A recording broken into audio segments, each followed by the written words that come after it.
I'll go ahead and take a standby. Let you guys listen to this guy. I'll go ahead and take a standby. Let you guys listen to this guy. 7 Valley Radio. We're on the shaky ground. Having fun with my icon 7300 getting down. 337 with a heavy. Larry. Ground Central I got called on a search. I was gone all day.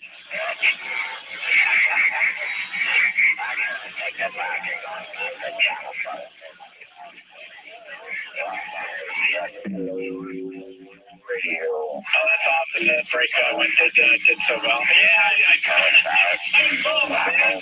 Yeah, I got called at 4 in the morning. About that 13, 19. Search went okay. We didn't find the subject, unfortunately, but yeah, everybody in the field did fine.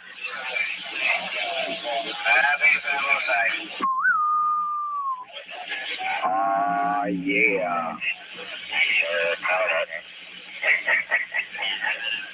World Radio, World Radio, 153 down under Australia. Hey there, World Radio 153 down under. We do hear you out there. This is the 2 Division World Radio 654 Northern California saying good day to you. 153, I wish I had a big radio. 53, I really wish you had a big radio too. 53 Mount Disappointment, Australia, coming in loud and clear. Poor boy, y'all out there tonight. Out there in Florida, listening on radio. Check 1, 2, hello, radio. Hello there, 9933, Video Poor Boy, Panama City, Florida. Well, we thought we were ready for a boy come back, 13. Yeah, I'm here. I'm going up to the other one, 420. Just making some noise here. Just got home from work and, okay, well, we got rolling. Y'all home a little bit. It was earlier.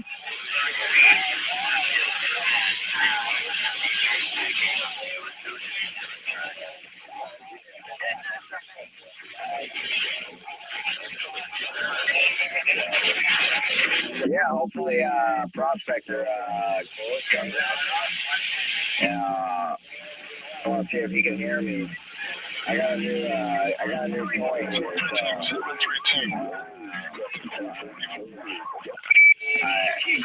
It's probably not sounding all that great.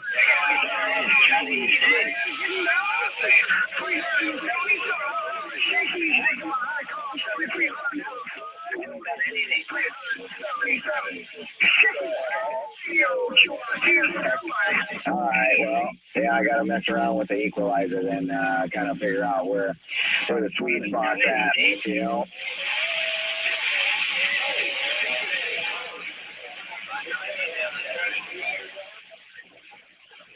Oh, yeah.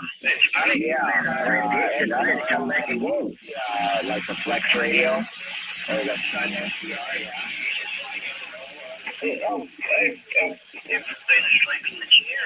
yeah, you told me about Kiwi SDR. Yeah. You guys got one set up somewhere at one of the sites, right? Sorry, there you go. How's that?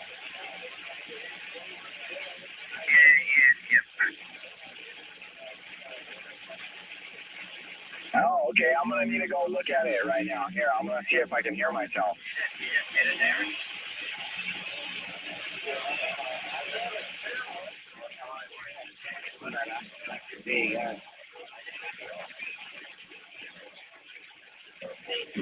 All right. Well, you got to have internet, correct? Obviously, yeah. And it's going to be going over the web internet. So, well, I got 2 sites. One would probably work pretty good out here. Let's see. I just need to get internet up there. And I'm still working on that. So one of these days, I'll let you know.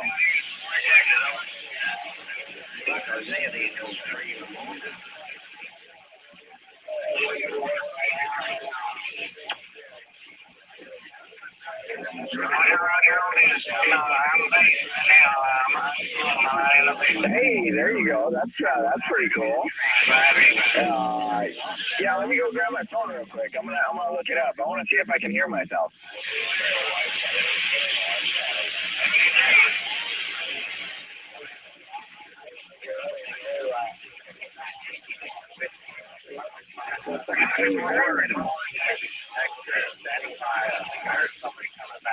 Go ahead.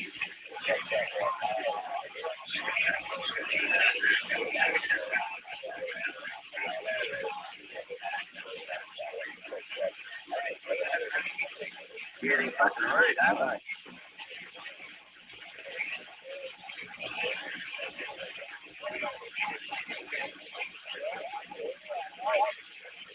All right, 1313. I'm looking it up right now. Hold on. Map. Yeah, I need the map. Well, 153. Well, 153. There's appointment. Come on, there. I think you said 153. Got 142 down here around Austin, Texas. Hello.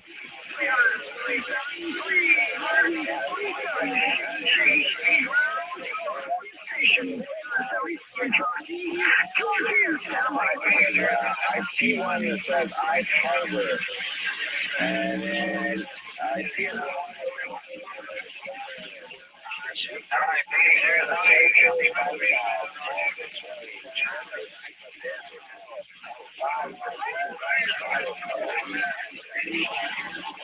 hey, I'm at it around Phoenix. I'm over around Phoenix, Arizona, 553, San Antonio. I'm making a trip on Interstate 10. How about it?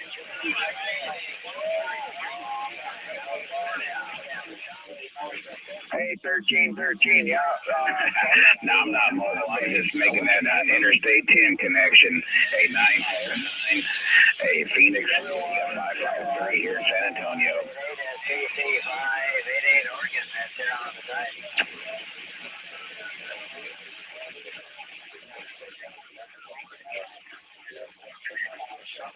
All right, let me do it to you. Thanks for the contact. B553 on the side. Copy that. Hey, 333 Arizona, I got you real good over here. Hello there, 333 in Arizona, 605 Texas with a wave. Hey, copy that. All right, 333. Well, howdy back, and hope you're having a good evening out that way. Out that way. B553 around the Alamo. That's what happened down here. 171. Copy.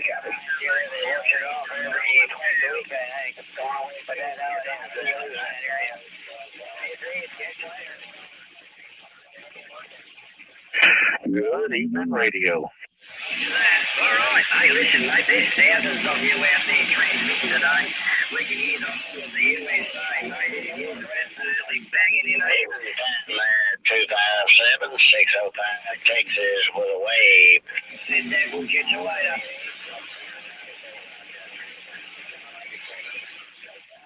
All right, you're starting to get down. Roger. We had a problem with that. The noise level, that's what it is.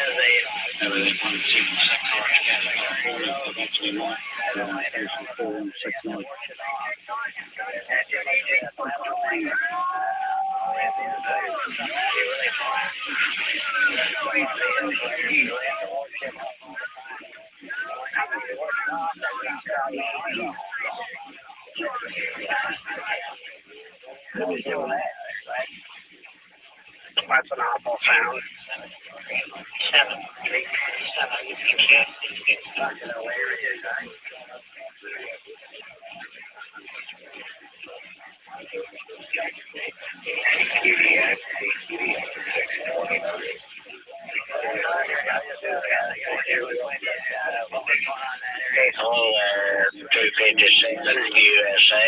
605 Texas with a wave.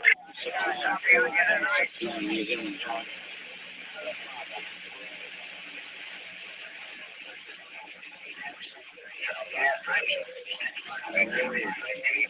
four seven 605 doing all right. Waving hand. 73s.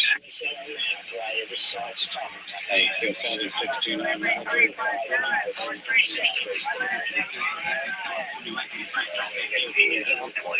Station 4161, waving a big wave to you, buddy. Hello. See if we can get you out of the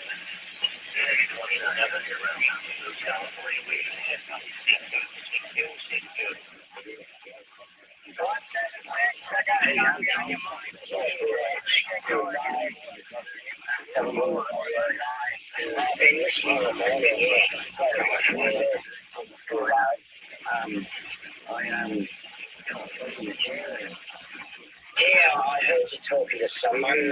Was a Dino, yeah.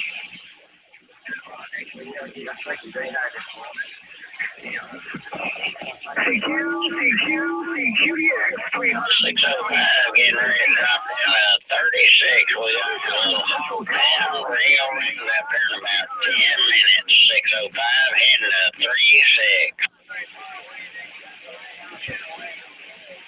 Have a great trip. Fucking good help, boys.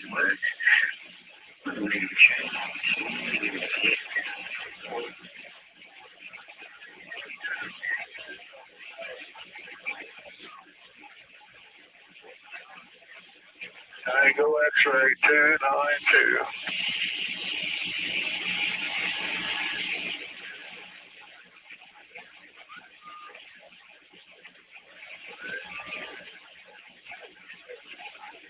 Oh, yeah.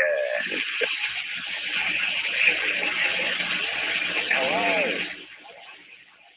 Mr. A.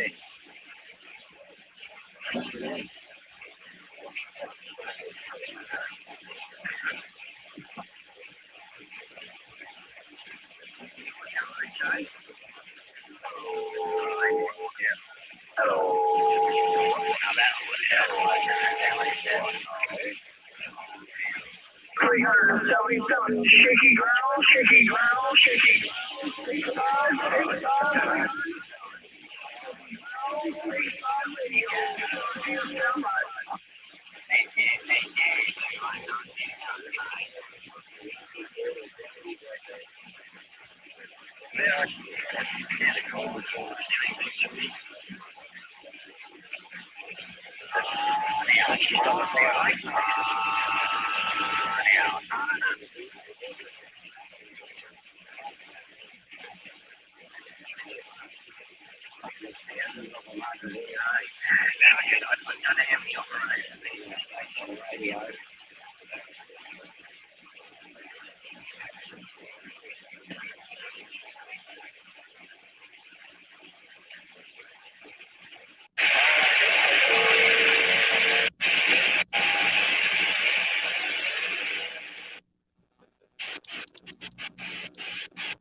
Had a viewing room. They had a bar in the back. We bought all the liquor out between New York and Chicago. Then we went to Indiana on the Double Dutch Texas Eagle, and we restocked. It took a 4-hour layover, and we finished. We drank all the alcohol in that bar car, man. And man, we had the best time of my life, man. Yeah, we should do that, man. What did it take? Take 3 days to get there, 3 days to get back, spend a couple days. That's a nice little vacation. Yeah, when I was coming to Texas, I took a train to kid. They didn't have enough money for me to fly, so I took the train. That's how broke we were, man. It was bad. Man, that was the best time I've had. I met so many people on the train. I met a dude that came all the way to Texas. He was coming to meet his dad because his dad was in prison for selling drugs. He was getting out, so he wanted to surprise him. And he lived in Chicago. We met when he was in Chicago. He boarded the train. And then we met a bunch of chicks and partied with them and some other old folks. And, you know, every year, people were sending me Christmas cards that I met from that train ride, man. I'll tell you, that was one of the best experiences I ever had. And I went by myself. Yeah. Man, you should have brought the family. It would have been funner. She didn't want to go. She wanted to fly.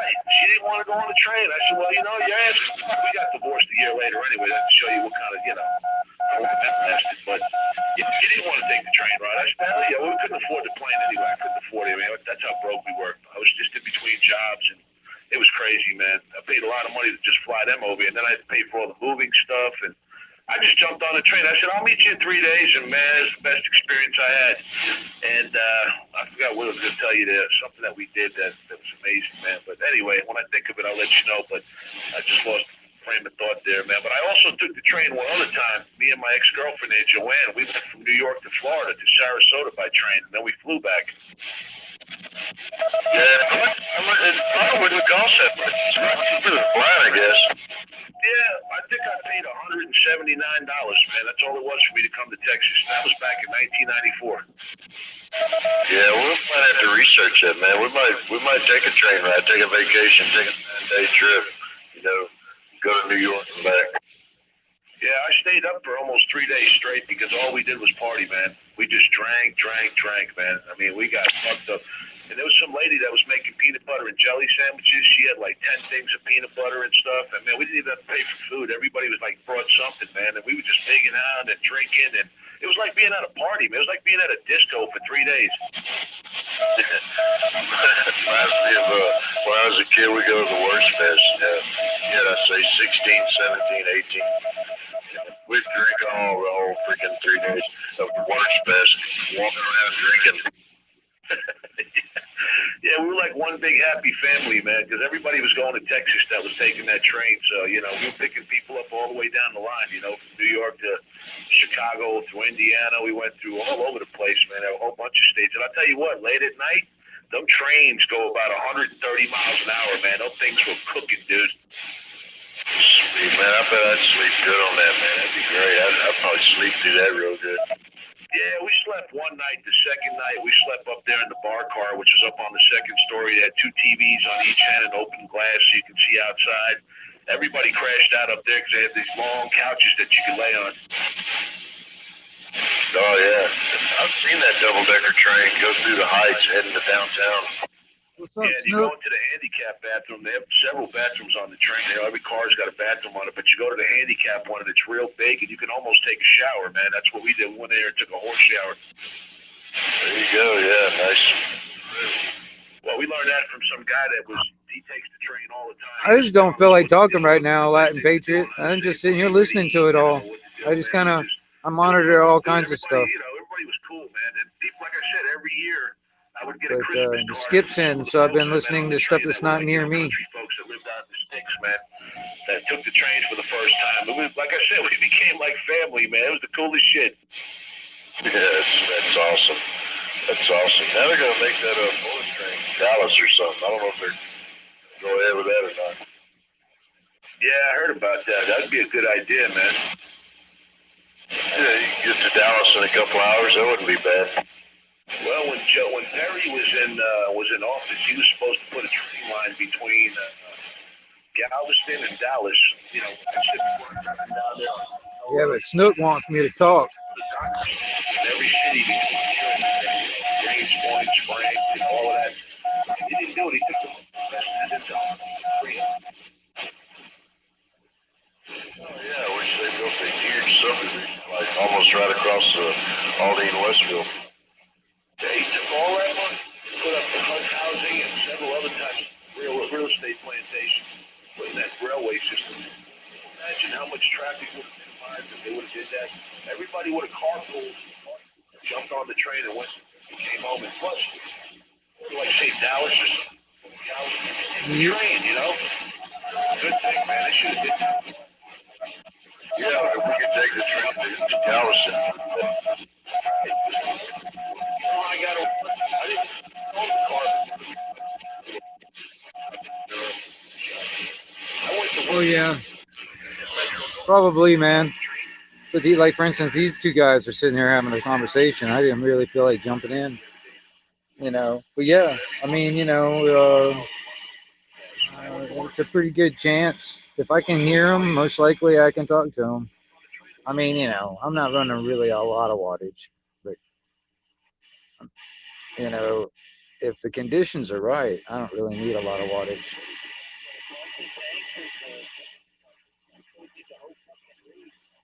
But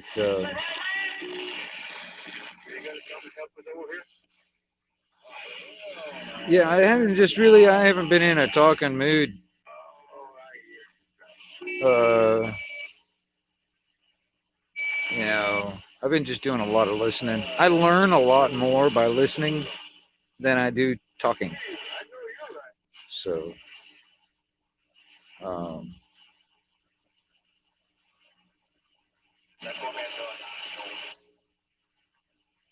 I don't know.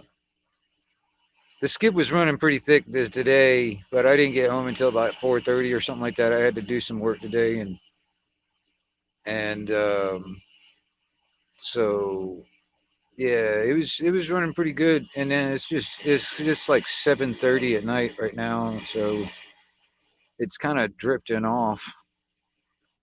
You can hear it just like fading away. Um,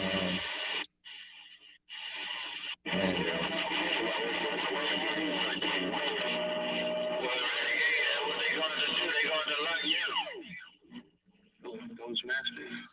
Postmaster, 150 calls.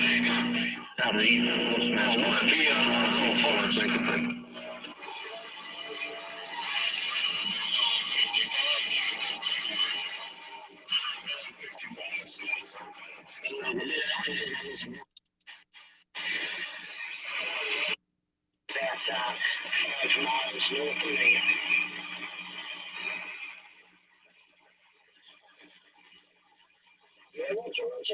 what's up, rice and peas?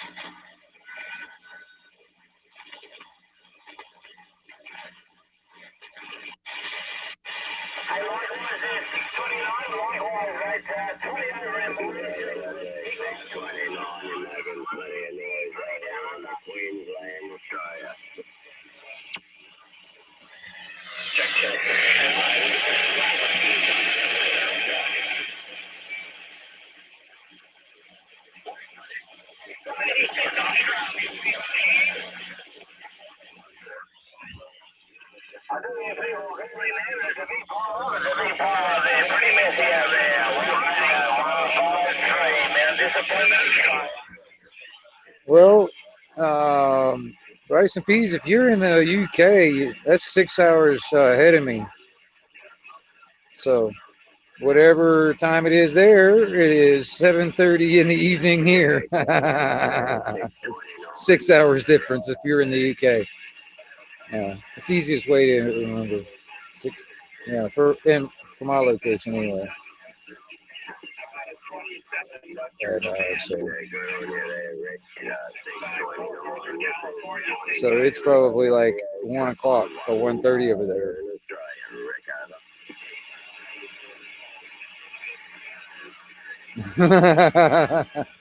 Yeah, I hear you. Yeah, Snooks likes that stuff too, man. Snooks like my lab too for some reason. Yeah, well, I got I got some Australia coming in there right at the moment.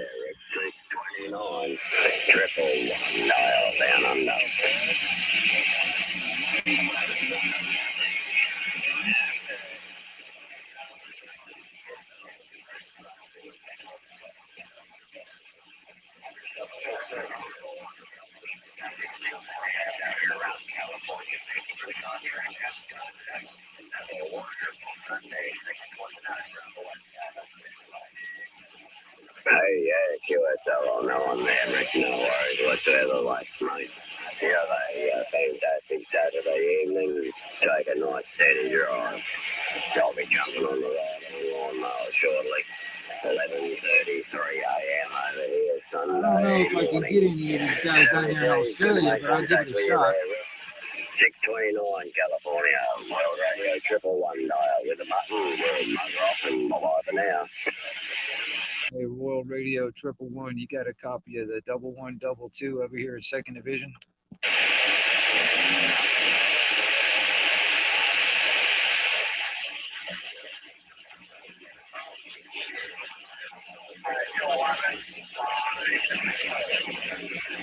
43 division. 43 division. This is the 2nd division. 1, 2 out here listening.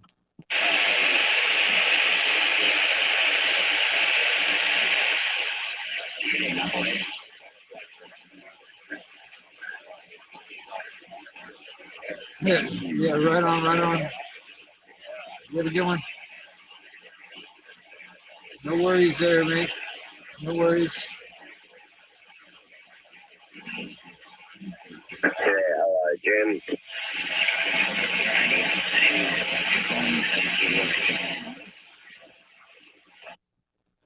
See 1122 Wingnut Radio listening for the 43 division. 1, 2 2nd division listening. I trust everything's going well your way there, Jim. 196 1 dial here in Queensland, Australia.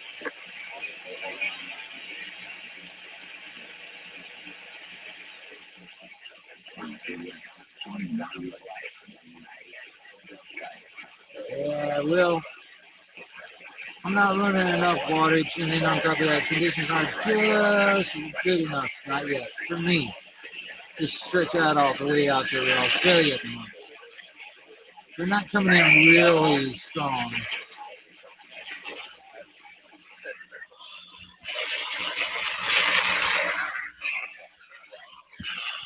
They're not coming in really strong yet.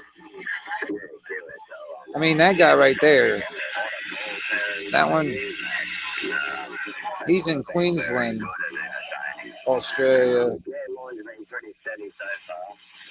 No fast moves, but I'll get out there. We've had a couple of showers here, made the grass a little bit wet.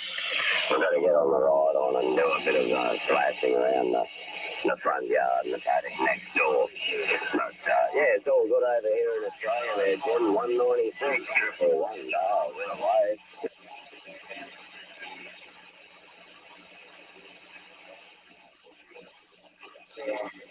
Hey, 111 Australia, 111 Australia, you got a copy of 1, 2 out here listening? Nope. Ain't getting out there. Ain't happening. Just better just to listen in. Just better off listening.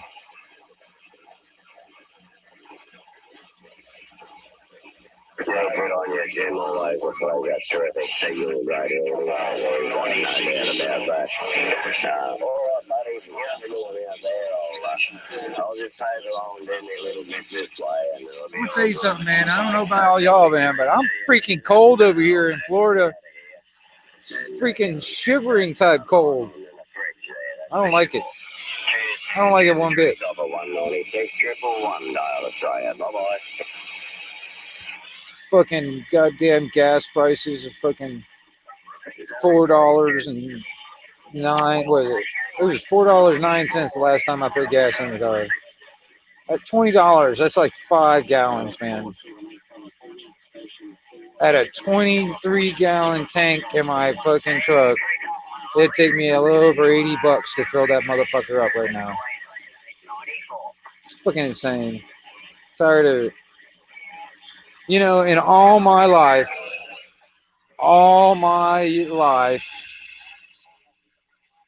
I've always heard it pronounced Kiev, not Kiev. And I'm getting so sick and tired of all these motherfuckers pronouncing it Kiev. And and I'm also seeing stories or whatever, fucking even spelling it wrong. What the fuck is people doing? They're like changing the whole name of like the city of Kiev. I mean, what the fuck?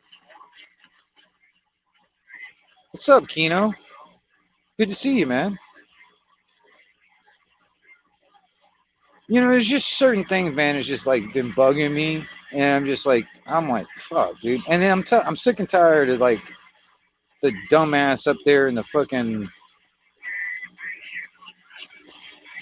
whatever up there. You know, that corporation, the head of the corporation up there, fucking trying to blame it all on Russia. Well, that's bullshit, dude. You know, that has nothing to do with fucking Russia. Well, it wasn't his fault. It wasn't Russia's fault. Put it that way. See, in reality, the NATO and the EU is what is pressuring Russia into doing what it's doing. And then on top of that, the European and central banks and all that stuff is what's pressuring a lot of the governments around the world to do what they're doing, along with NATO and all that other shit. You know, World Economic Forum, fucking, you know, Bilderberg Group, all these fuckheads that think that they can just, they know better for the rest of us. You know, changing history, lying to us for fucking decades. I mean, literally. All right, you got to understand, people out there, you got to understand, we have been lied to all our lives. Our entire lives, we have been lied to. Our parents' entire lives, they were lied to. Their parents' entire lives, they were lied to. That's the reason why a lot of people can accept this lie as reality and truth, because we've been passed down for generation to generation. And here in America, we've had 300 or so years, maybe 400 years. But elsewhere, outside of America, yeah, y'all been dealing for about 1,000. Think about how many generations you've been lied to, generation after generation. I mean, seriously. I mean, I find it very interesting that, you know, little details to, you know, get changed. You know, little details. They change a word here or change a spelling here. Like for instance, Kiev. All right, in goddamn Ukraine, it is pronounced Kiev, and I'm getting really sick and tired of a lot of these fucking politicians pronouncing it Kiev. And I've even seen it spelled, you know, without the e. I'm like, what the fuck are these people doing? I mean, that just grinds my gears, man.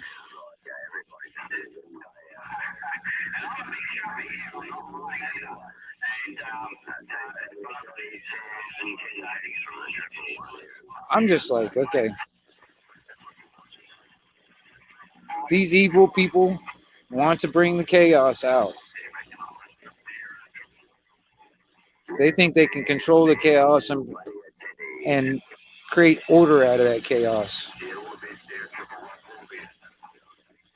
But I have information from the creator telling me when they release the chaos, it will actually turn on them and it will envelop them. So I'm partially okay with it. If you guys know, understand what I'm trying to say. Partially. Because there's a lot of people going to die in the process, unfortunately. And it may be me too. I hope God has got a plan for me. Because otherwise, I should have been dead many times over in the past. So I'm still wondering.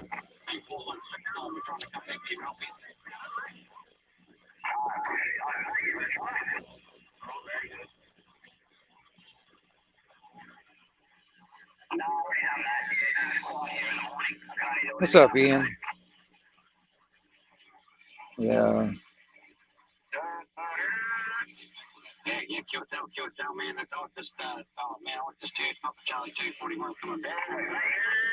Yeah. It's a.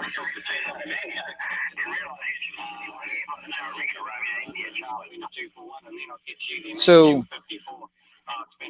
You're welcome, man. Thank you very much.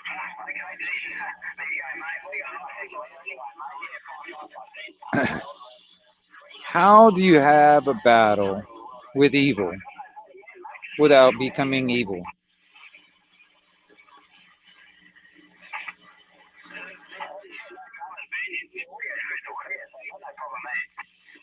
What's up, Steve?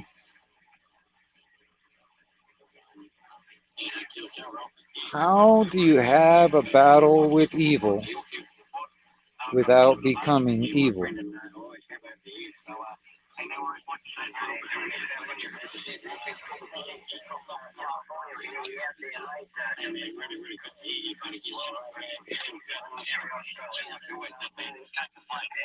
I got Australia coming in the radio at the moment, y'all. Just letting you know if you guys can hear it or not. 4169.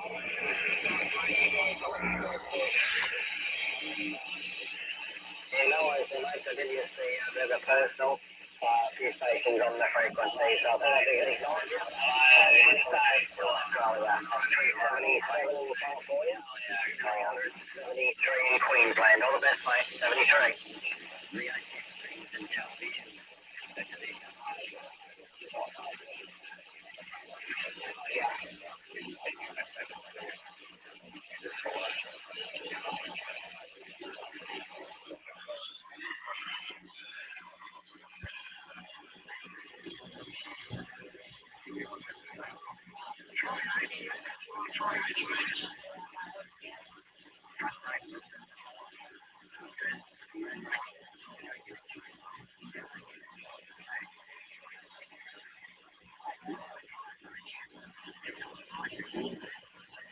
I'm right up on Alpha, no problem at all, mate. That's not a particularly acute population. 100% every time you're helping, there's a few out there that Well, get on top of the party, but it's so really nice to see that population, man. You've got some, you wouldn't even have to say who you are, helping. I know who you are straight away, man. All right, my good friend out there in Harvey, Southern California. Hey, Mr. World Radio 754.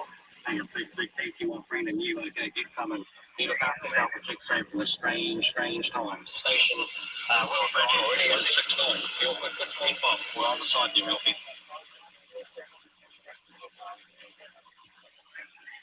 yeah, I got Queensland, Australia, and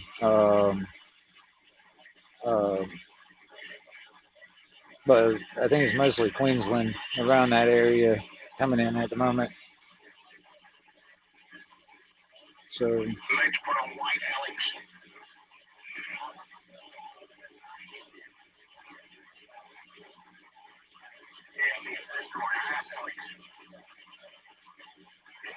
yeah, I'm pondering a lot of stuff, because Steve, we've all been hoodwinked. We've all been lied to for many, many generations. So I'm thinking about how to defeat in a battle with evil, how to defeat evil in a battle without becoming evil.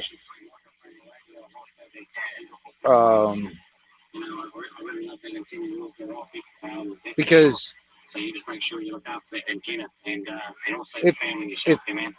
Hey, that's a very, very good thing. And if I was to go the route between quite a few stations and all around America, so man, you're one of them. And also that that everything that we've been taught for generations, many, 3 or 4 generations now, everything was a lie. The way that most people would think on how to defeat evil without becoming evil would be a lie, because that's the way they've been taught. So, I don't know, just thinking outside the box. Because honestly, man, evil is going to fight tooth and nail to keep its power, to keep its to keep because honestly these wars, this stuff that happens every few years or some shit like that, it creates a lot of revenue. All right, these people are making money off of other people suffering, and these people need to suffer. These people need to become homeless and penniless. These people that think that there are rulers, our masters, our kings, queens, whatever, need to be brought down maybe about 10 or 12 pegs and made homeless and penniless.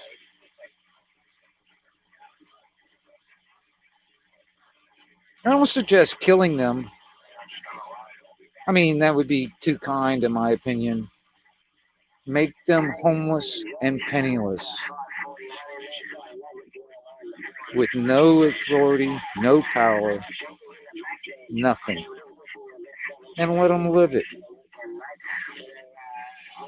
I think that would be a suitable punishment.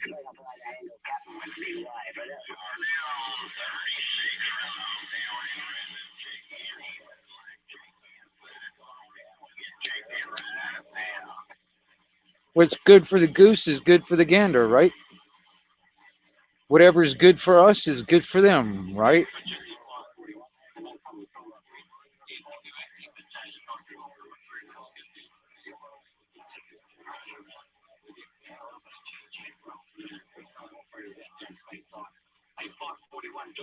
Yeah, rice and peace. I hear you. Good to hear you too. Good to see you too. I mean, I have the radio on. I mean, I would put the link in for people who come up on the panel and stuff, but I don't know if anybody wants to listen to the radio in the background while they're on a panel. So I don't know, but I don't know.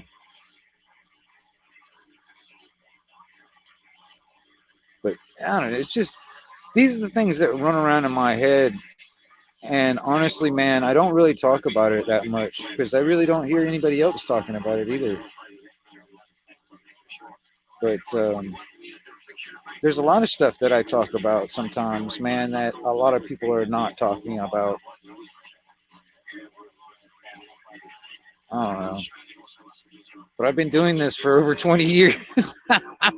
You know what I mean? It's like I feel like a broken record sometimes, on some aspects. You know what I mean? So I get tired of it. I get so sick and tired of it because I've said it so many damn times. I've told you. I've tried to you know get people's awareness up. You know, I mean, get as prepared as you possibly can for what you can do.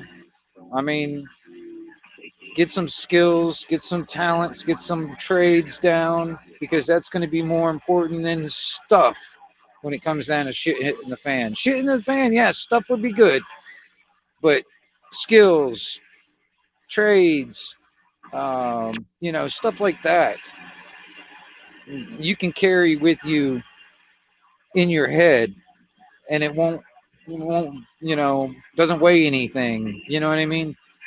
Stuff weighs something, and you got to carry that if you want to take it with you. You know what I mean? It's like that's another thing too. I think about like these guys that are like, yeah, we're gonna stockpile weapons and stuff. Yeah, that's good and all, but then what if you got to bug out? What if you have no choice but you got to leave your home and bug out, and you have no choice but to do it on foot? How many of these fucking guns you gonna take? How much ammunition gonna take? How much food you gonna take? How much water you gonna take? How much clothes you gonna take?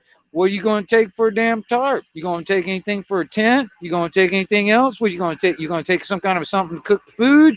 You gonna get something and take something that you can cook the food in? I don't really think people are thinking this shit fucking through, man. You know?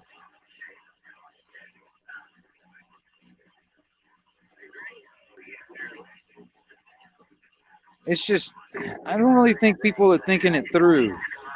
I think that they're all thinking that you know, they're going to do this fucking shoot 'em up bullshit. Because I'm gonna tell you something, you're gonna get your ass killed. You're gonna get your ass killed. I mean, honestly, with this type of an enemy, which the enemy is the corporation, which is posing as the government. All right, we got these corporations, even in the UK. You know, you got corporations and banks and stuff like that that are actually making a lot of influence into the fucking how things are run up there in the parliament. If you think that it's not happening, you're fucking fooling yourself. But the thing is, man, these evil fuckers right there, they're gonna use absolutely everything that they can. Right now, they're already setting the stage here in America. They're already setting the stage. They're like, okay, food's gonna have some kind of a fucking red flag event or some shit like that. Setting the stage, you know, because if anything happens or they do anything, they already have the blame. They're already going to blame it on Putin. Well, because they ain't got Trump nearby, so they're going to blame it on Putin. It's got to, if it wasn't Trump, it's got to be Putin. If it wasn't Putin, it's got to be Trump, right? Shit, you know. If it ain't Putin, it ain't Trump. It's that fucking ISIS or ISIL or whatever they fucking called it, because it was ISIS for a long goddamn time, and then they started calling it ISIL. And I'm like, are these two different fucking groups, or are you talking about the same motherfucking group again, and you're just calling it different fucking names? Because you guys don't fucking, you can't read. You know, some of these politicians, I really don't think they can fucking read. You know what I mean? And there's some evil motherfuckers that can fucking read. They're the politicians.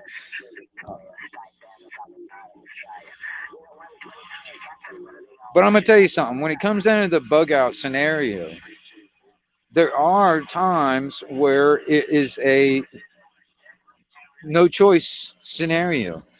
There are times that can happen where you have no fucking choice and you got to go. And you got to take whatever you can carry with you. I mean, hell, you look at all those refugees that are getting out of fucking Ukraine right now. Hell, a lot of them are just fucking carrying whatever they can carry. All right, let's just say. All right, I'll give you an example. All right, they had that huge fire over here in Panama just recently. All right, that was just like last week. All right, but we had helicopters dropping water on it and stuff like that. Put it out pretty decent. It burned a lot of stuff, but still, we had emergency services, everything fucking just blocking off, every blah blah blah, evacuations, helicopters, all this other stuff. All right. Yeah, right on, Steve. Exactly. Um,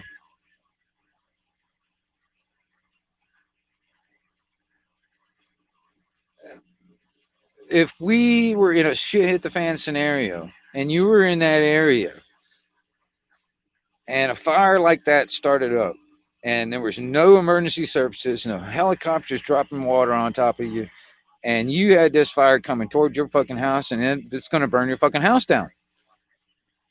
What are you just going to grab whatever you fucking can and get the fuck out of there before you fucking burn everything up, right? Now you're in a situation where you got whatever you can carry and that's all you got. Okay? And you might not even have a vehicle. You might have to do this on foot. This is another scenario that's a very real scenario. And it's a very real thing to think about, because it could happen on even when it's not even the shit hit the fan. But if on a shit hit the fan scenario, there's no emergency services coming at you. Just come save the day, put the fire out, all that other shit. All right. So, um, bugging out is always an option. Sometimes it may be an option that you have no choice but to do, but it's always an option. So I don't really like the idea of people just saying that is just no good. Bugging out's not the way to go. No, you need to think about bugging in as long as you can, and then if you have to bug out, you got to know how to fucking do that. And where are you going to go? What are you going to take? You know what I mean?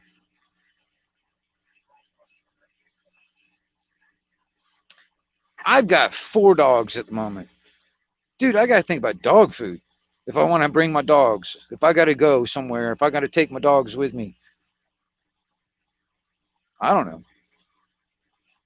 I mean, that would be something, you know? I don't think a lot of people see that's a lot of things that, like during Katrina, there's a lot of people, man, their pets, it was a lot of people, they just, their pets were fucked, man. You know what I mean? They were screwed, you know? People didn't have food to feed them. People didn't, they left and left their pets, you know? I mean, I've been through many hurricanes in here in Florida. And I mean, there's been some bad ones. Michael was a pretty bad one, I mean, that's like the worst one I've ever been through. I mean, category 5, put it that way, is pretty bad. But, you know, even people what happened than that, you know what I mean? It's like they might have stocked up on, whatever, for the hurricane and shit, but they didn't stock up on dog food or anything like that, and just in case, you know, the power was out and everything was closed up and all that shit for 2 fucking weeks or more. They didn't expect that.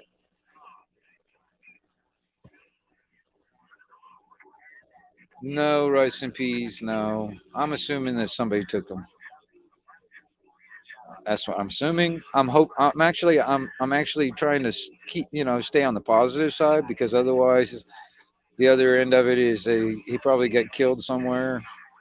So I'm hoping that actually somebody did, think he was a good looking dog and they took him home and he's being taken care of. I'm just trying to keep that type of mindset because otherwise, I don't know what the fuck happened. I really don't.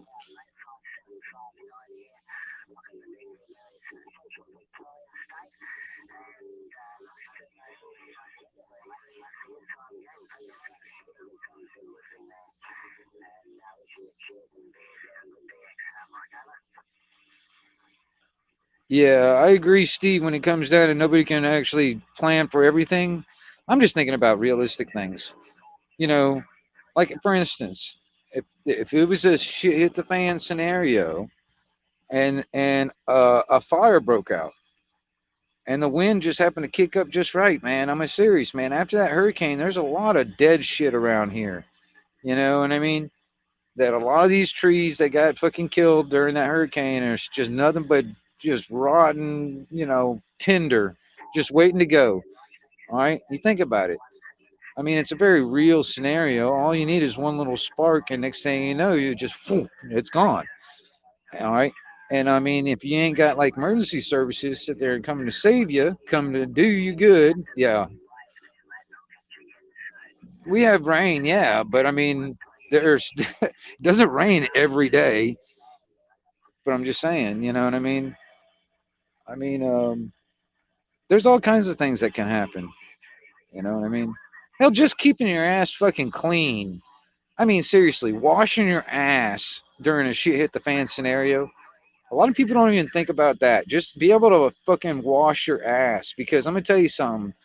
Just being dirty and being filthy and all that kind of stuff just you know creates more disease, more all this other shit. I mean, seriously, man, that was one thing when Michael came through, Hurricane Michael came through Panama. I mean, everybody was out of power for a couple of weeks.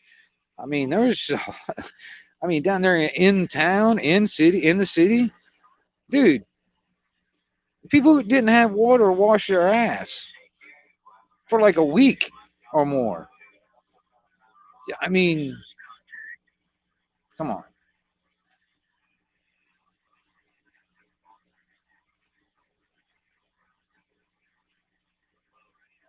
Oh, no worries there, Rice Peas. No worries.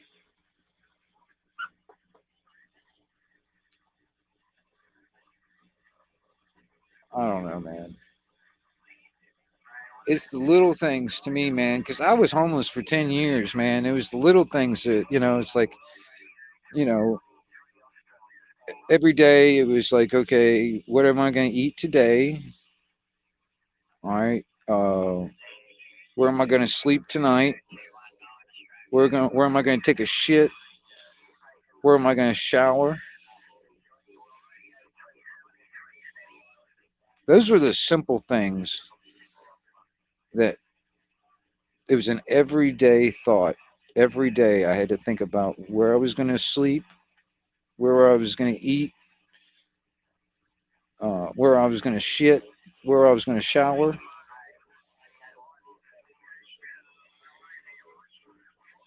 See, actually, I think these are just basic human rights, but we have to pay for it.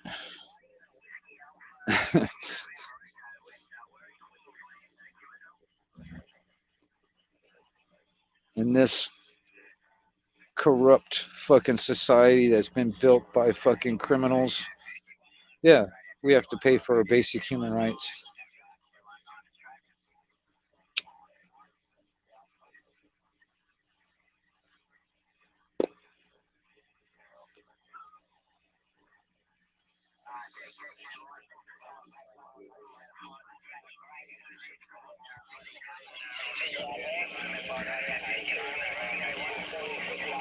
That's 43, World Radio, Neil Bender, 373 Australia. Cheers, buddy. All the best.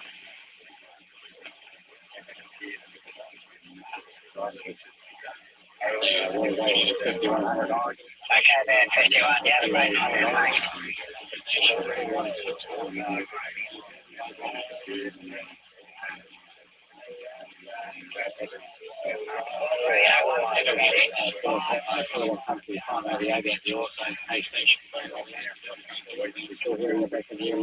Station 4169, Sydney. I hear you, but if I didn't want to live in this society, I don't want to have to live in a mud hut in a or a fucking cave somewhere. I really don't. You know what I mean? I don't want to have to live like that. So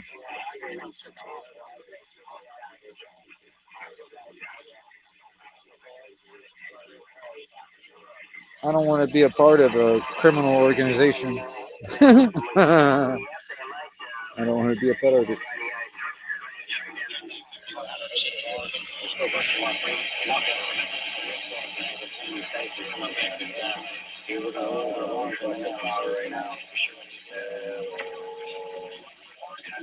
World Radio 4169, operator one left.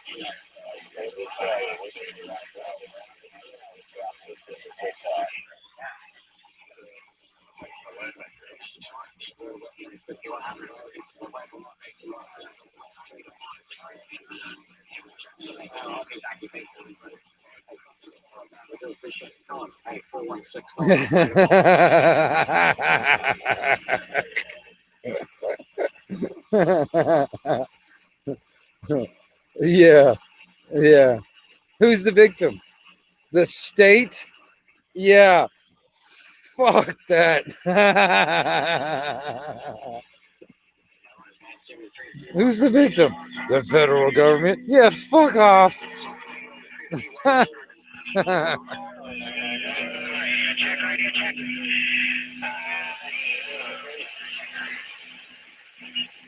One, two, three, one, two, three, one, two, three. Checker, checker, checker. One, two, one, two, one, two, one, two. Yeah, 5100, you have Golf Whiskey 20 in Central Victoria, Australia. Like static or an AC with your transmission. That's it.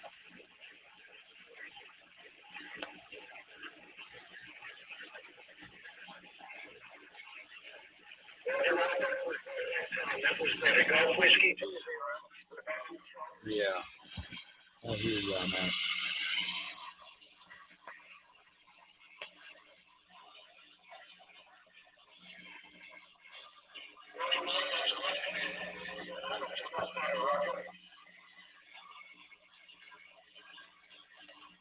Yep. I hear you on that. I just don't understand.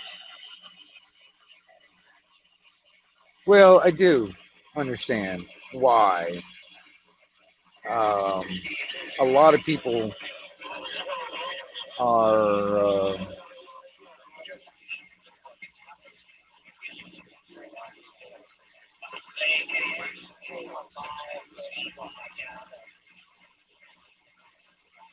Wait a minute, hold on. Hold on. What'd you say? There's some statistics on 11 meters, but not a lot. Yeah, I've got Australia stations coming in at the moment right here on 38. But it's not really stable. But I've been sitting here listening to it. So,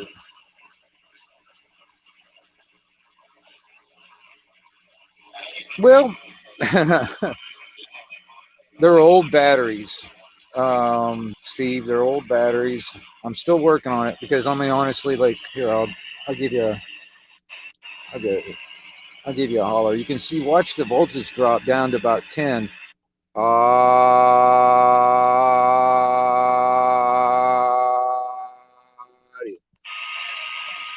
On sideband, it draws a lot of amperage for some reason, but then on top of that, um,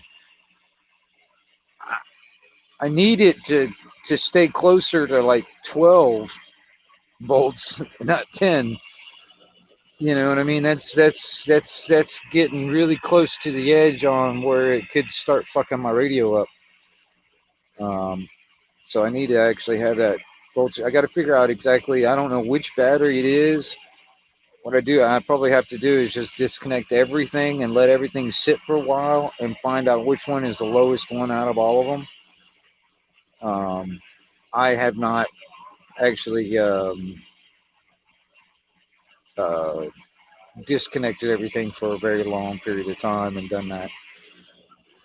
And then on top of that, some of the ones that I'm trying to recondition, haven't really had that good of a luck getting them to um, come back to life, full charge. Anyway, I got one to get back 6 volts, but that's about as far. But it's pissing me off though. There's all old car batteries, and but the thing is, dude, I don't have any money, Steve. I mean, I'm broker than a joke, dude. You know what I mean? I'm scraping by. So I can't really afford brand new shit or any kind of new stuff. I mean, I really can't even afford used stuff at the moment.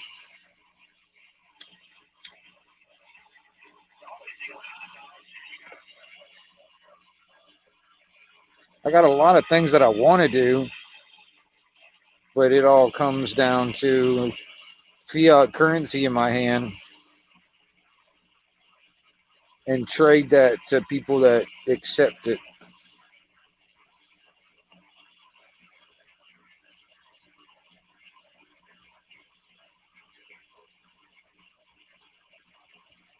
Yeah. Well, no, I mean, yeah, actually, see, that's partially what I want to do, Polar. I mean, I don't know if I'll do 18650s or not, but that may be part of it. I might make up a couple of battery packs of that, but I'm also looking into capacitors. There are these high capacity capacitors, man, that uh, for my radio equipment that would work real good, and it would probably replace batteries altogether. But I would like to have both lithium batteries and that at in line, and then I think that would be a good system because the amperage drawing off of from the radio when I key up will hit the capacitors first before they hit the batteries. And the lithium batteries, they'll continue to have that continuous 12 volt status basically until they're completely drained. See, that's the thing about those fucking car batteries, the fucking lead acid batteries. Once that voltage drops down to about, 10 volts, that means that battery's about half empty. It's pretty much dead. It's a dead battery. because anything that runs on 12 volts needs to have 12 volts. It cannot really run off of 10 volts. You know what I mean? It starts screwing things up if if you don't have enough voltage pushing the equipment. So I need either and that's and I'm looking more to the lithium stuff anyway and the capacitors anyway, simply because um, I need that stable voltage and amperage coming out, instead of using a power supply. I want to have a battery system to run my radio equipment, because that was one of the things that was still running all through Hurricane Michael. I had my radio on the whole time, because even with the battery, even with the power out and everything, I had my radio up and running, and I was able to talk to people. I was doing more listening than talking, but I was able to talk to people because I got solar panels to keep the batteries topped off. And the thing is, it's like um, the lithium will give me longer, like amp hours on it, along with the capacitors in line. And depending on how I do it, um, because I've got two truck boxes out there, and if I replace the lead acid batteries with some lithium batteries and the capacitors in those boxes, because that's a lot of room to stuff shit in there, and I could probably get enough in there, maybe make like a almost like a power wall, where I'd have enough power to maybe run my refrigerator and freezer. Um, because I'll tell you this, because the things that I did not have any way to keep powered up was my refrigerator and freezer and the pump to my well when all the power went out. Those are the two main things. I didn't have water unless I went down to the pond or the creek. I didn't have water, and I didn't have a refrigerator and freezer. See, these are the main things that most people don't think about really right off the bat, um, when it comes down to the power going out and then staying out. You know what I mean? If the power was to put it this way, if the power was to go out and it had no coming back on in sight, you think about it. A week goes by, 2 weeks go by. People start getting fucking really nervous about 2 weeks in. 3 weeks, people start doing some stupid shit in about third week. Fourth week, I'm gonna tell you something, man. You think about that. You know what I mean? I might have enough sitting here to keep me myself going for a little while. But my neighbor, he might not. He might have kids over there begging to fucking feed me, feed me, feed me, daddy. He might be willing to come over here and steal what I have. He might be willing to actually take my life to take what I got so he can feed his kids. You think about it, 4 weeks, 5 weeks, 6 weeks into that, no power yet. Doesn't look like anything promising coming anytime soon. You think about it, the gas pumps are out. You can't get anything from the stores because most likely after the second week, man, everything's cleared out.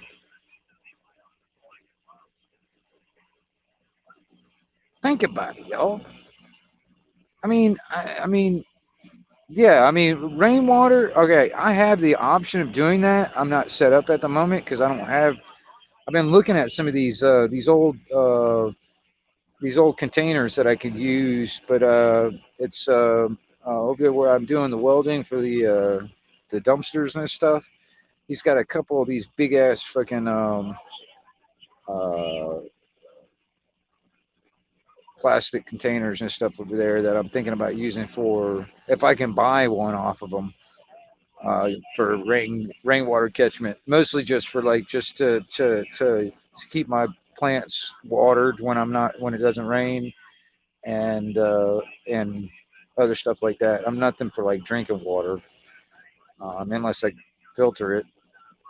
But I haven't got anything set up yet.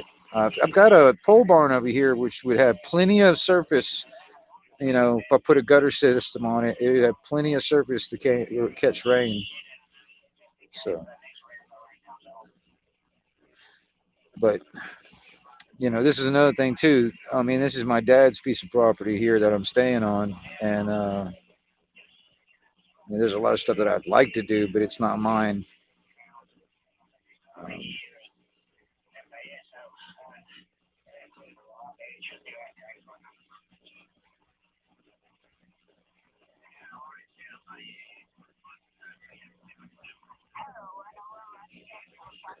yeah.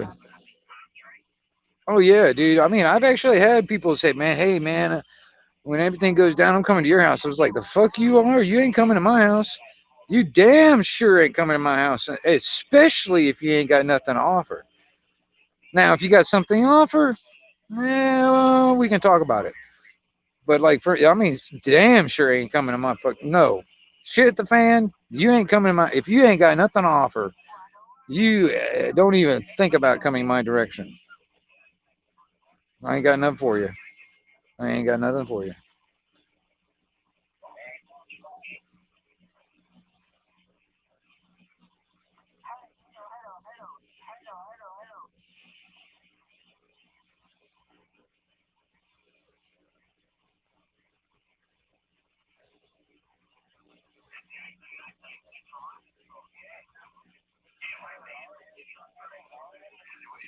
Yeah, that's the thing, though. But I mean, I was sitting there and reading that again, um, Steve. The thing is, man, like I said, it's like I mean, I really don't know for sure exactly what like my neighbors are all got kind of stocked up. I assume they've got something set aside. You know what I mean? I don't know. I don't know. I only know a couple of my neighbors, and because they're family, I only know a couple of my neighbors that well, where I know about what they got going on. But there's a few of my other neighbors I know them, but I don't know like their whole shit to hit the fan plan. You know what I mean? Um, so I have no idea. I mean, for all I know, they're not even thinking about it.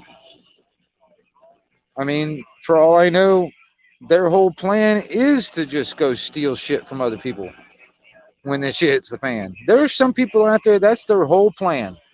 They're not stocking up. They're not prepping. They're not doing any of that. No, because their whole plan is when the shit hits the fan is to steal everybody else's shit. That's their whole.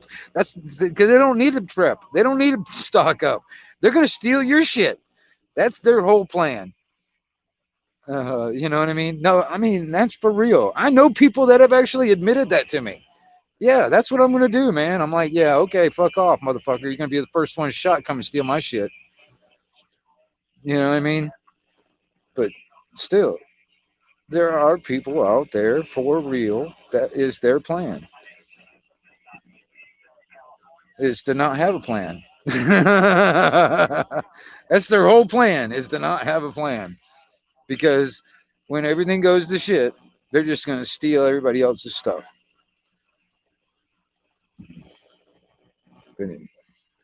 Hold on. I'm going to refill my drink real quick. I'll be right back, y'all. I'll let you listen to the radio. 67 California, World Radio, 44, Tasmania. Wow, Tasmania. That's a long distance, man. Tasmania, that's like on the southern end of fucking Australia. That's pretty far away.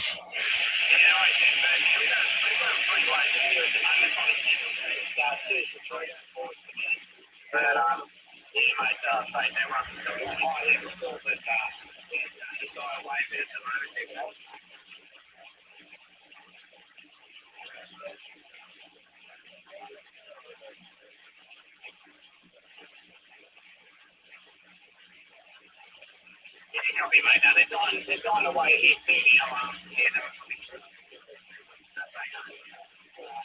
I think they're clearing out if they go.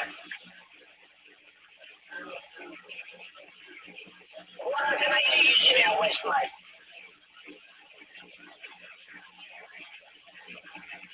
Probably direction, alright? It's nice. Definitely was a good signal strength from that WA station. Now, I don't know what that area is running there. Not to worry.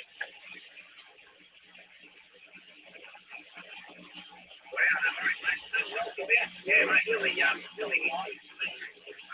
Great signal.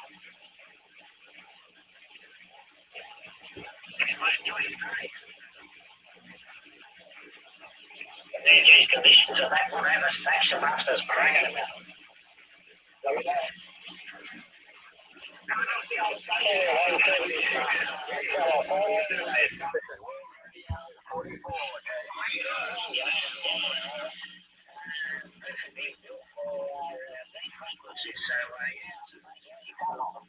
World Radio 44 out there in Tasmania.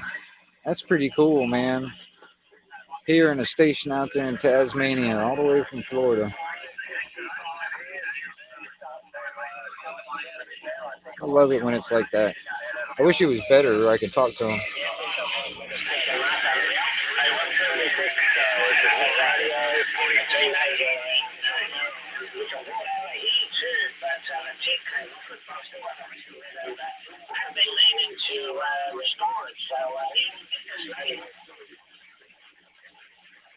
Hey, you have a good one out there, Steve.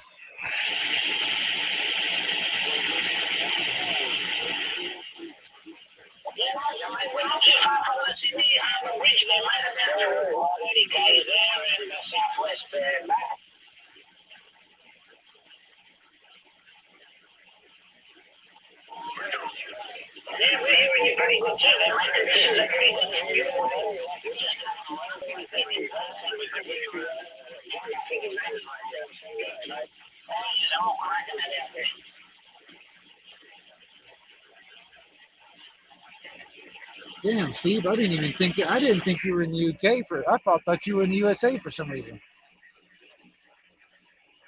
Shit.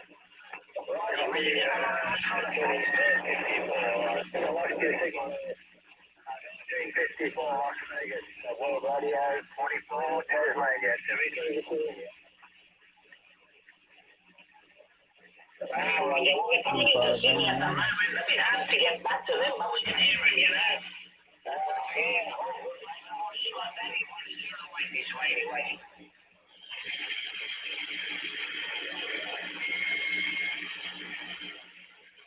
Yeah, let me scan the band.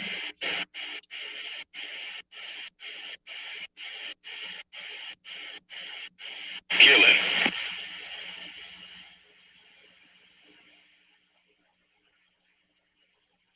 I think Ameritron's got them running 50 amps, and they got some of them big amps that getting down with it. Yeah, they got some of them doggone sheet been at 13060, 1300 watts, and it's 50 volt power supply. From what I'm finding out about them, Gene, everybody, all the ham operators want them. And they say you can never about key up without a damn antenna hooked up. They just hold them up like crazy. Man, they are just about bulletproof, Mike. Them guys seem to love them.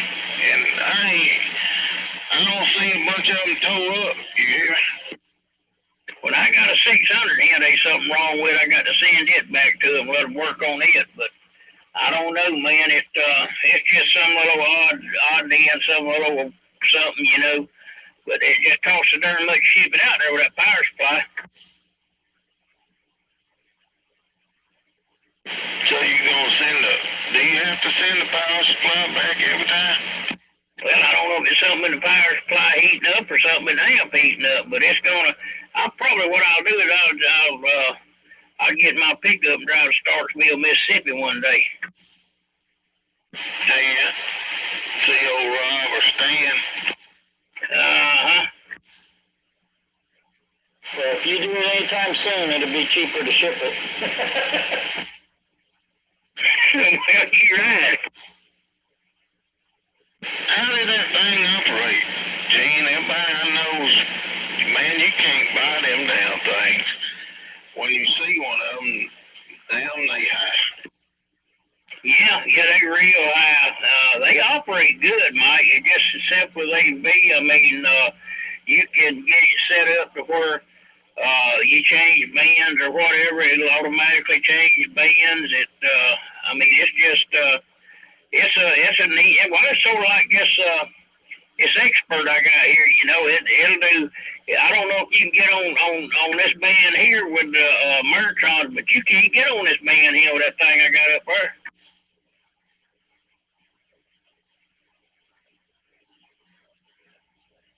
Now, but dang.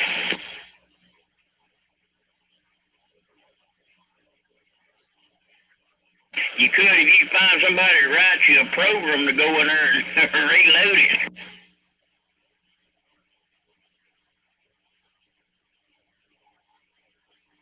I thought that thing was a Kenwood. No, it's an expert amp is what it is, and but my Kenwood radio, that's what I use it with. But that expert amp, it's an expert amp.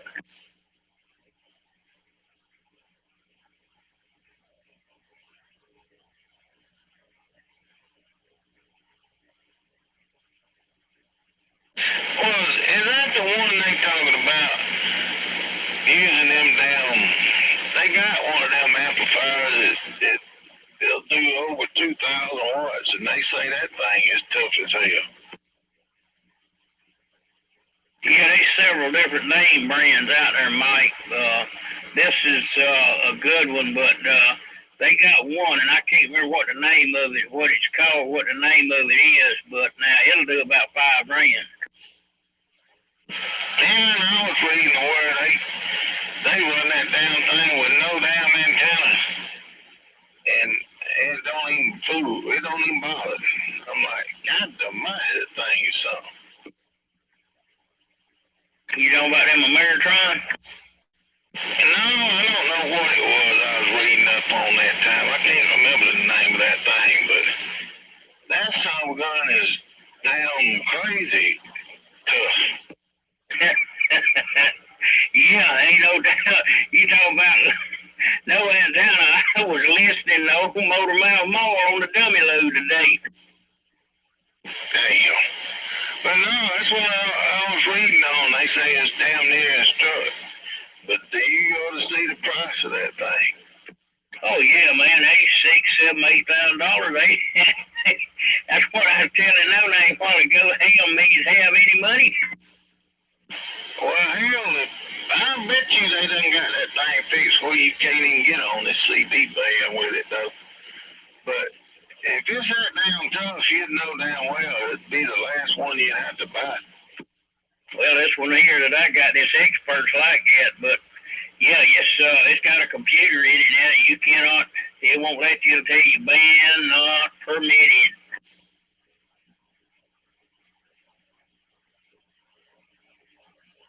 That's crazy, ain't it? Ameritrons is set up the same way, ain't it? Do what now? Ameritron has theirs set up the same way, don't they? I don't know if the doggone solid state now, the mobile they got out there, if you can get on 10 meters with it, you can get down here. But most of them don't have a 10 meter. You have to have a kit to put in there to get it on 10 meters. Yeah, I figure they probably figure it's too close to 11 to sell it legally.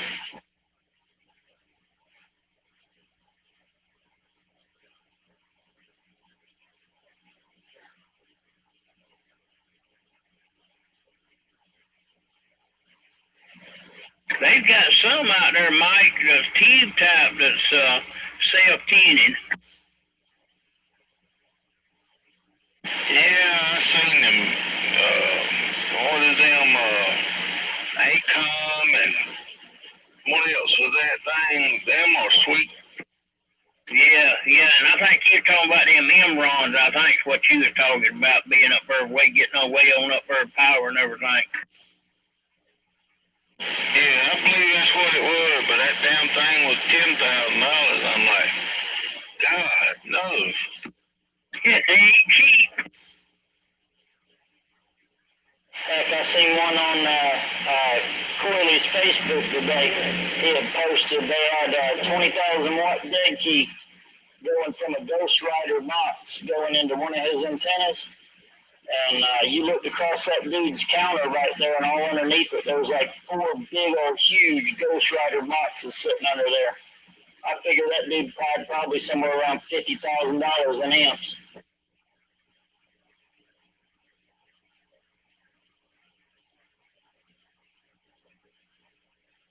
Yeah, probably every bit of it.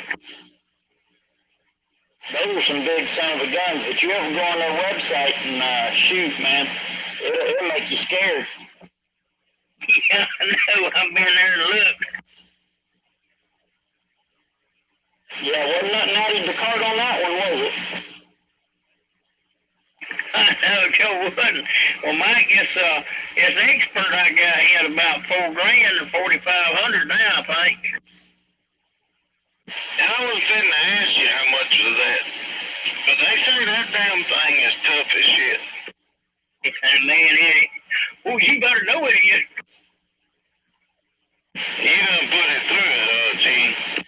Yeah, I have stress tested it.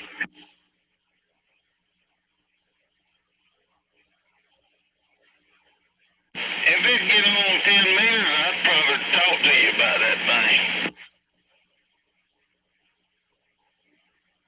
I sure do like it now, that, 'cause it's, man, it just, you change the bands, it automatically changes. Got a automatic antenna teeter in it and all kinds of stuff, man. It's nice.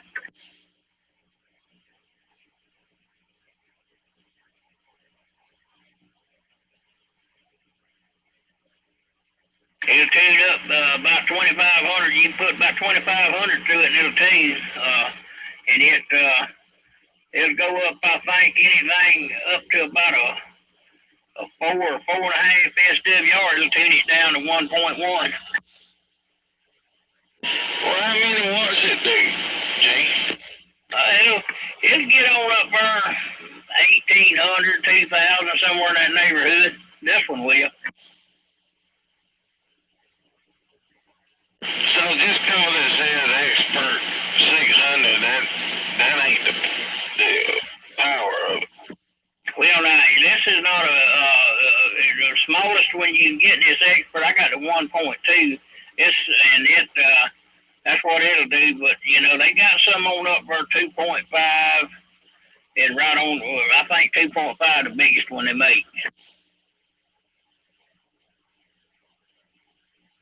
Yeah, that thing will do a whole lot more than 2.5. Probably so. It's full of MOSFET too, no name. Dang it, man. I bet that thing's an audio monster too. Oh yeah, man. It is something else. I can talk from here to Texas on it in the mornings on that piece of wire I got out there, and I keep it cut back between 800 and 1,000 watts, and them boys say, man, you're 40 and 50 over out here. Really? Yeah, I heard about somebody, I forget what site it was on, I'd have to go back and find it, but somebody was making a MOSFET 4 by 16 or something like that. Or no, excuse me, not a MOSFET, a 1446 4 by 16 box. And so that thing was crazy modulation, and half the amp draw of a 2879 box. Well, I can key this one right here with 25 watts, and it'll get up there. And like I say, I got it cut back there. It'll get up there 1,000 watts or so on 25 watts. You turn it on up, it'll get on up there. Dang, man, that's getting it.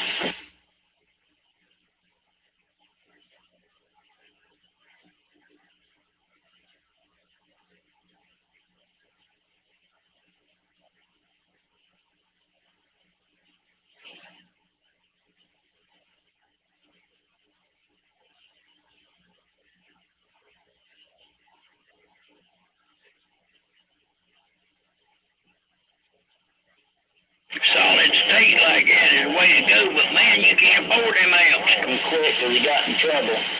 And they scared him bad enough, he decided he just wouldn't do it no more. I wish some of them were still in business, man. They could build some serious amps. Oh yeah, you can't. There's a lot of places you can't even buy a darn amp. You go buy all radios you want, but you can't buy an amp. I like it, cause look, they just now getting these MOSFETs down pat. They gonna get these things better and better and better. Yeah, but they need to come down in price some. You ain't kidding. Old Big Dog's not a bad deal on amps now. No, they're not. You know, the one that really aggravates me is the doggone New Texas stars. Man, they ain't as good, nowhere near as good as they used to be, and they way higher, and they just done got priced way out of proportion. Yeah, what are those new 250s going for? Oh, shoot, I don't know, man. I think you had them on sale there at Coppers, but you don't never know what you're getting when you get some from Coppers anymore.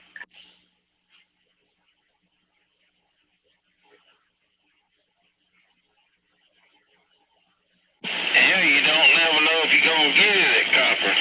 Cowboy took him a whole solid year to get a radio. Oh, go on, Cowboy. Yeah, took forever to get a Galaxy 959 from him.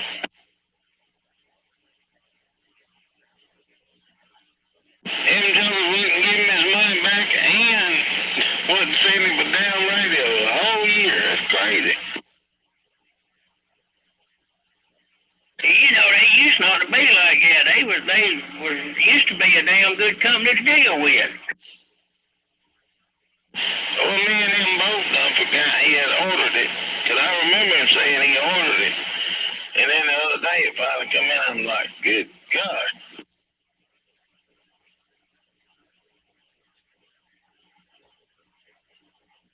Well, it used to be if you ordered something from them and they'd call you back if it was out of stock and tell you, I'll make you a deal on such and such, you know, something that was equivalent to it, and sell it to you for that price and send it out. I don't think they had the damn radio in stock. They had to wait till they went and made the chips and poured the steel covers and all that.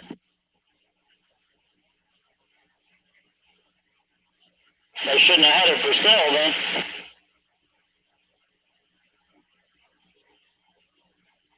Well, maybe that boy finally got all the parts in to fix that $29.90.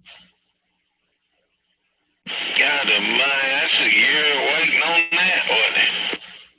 Yeah, dang sure he is now. he said he finally got everything he needs. He said now they trying to get caught up a little bit where he can get on it. He said, "Cause it's gonna take him some time to get it all lined out and straightened up, put back together."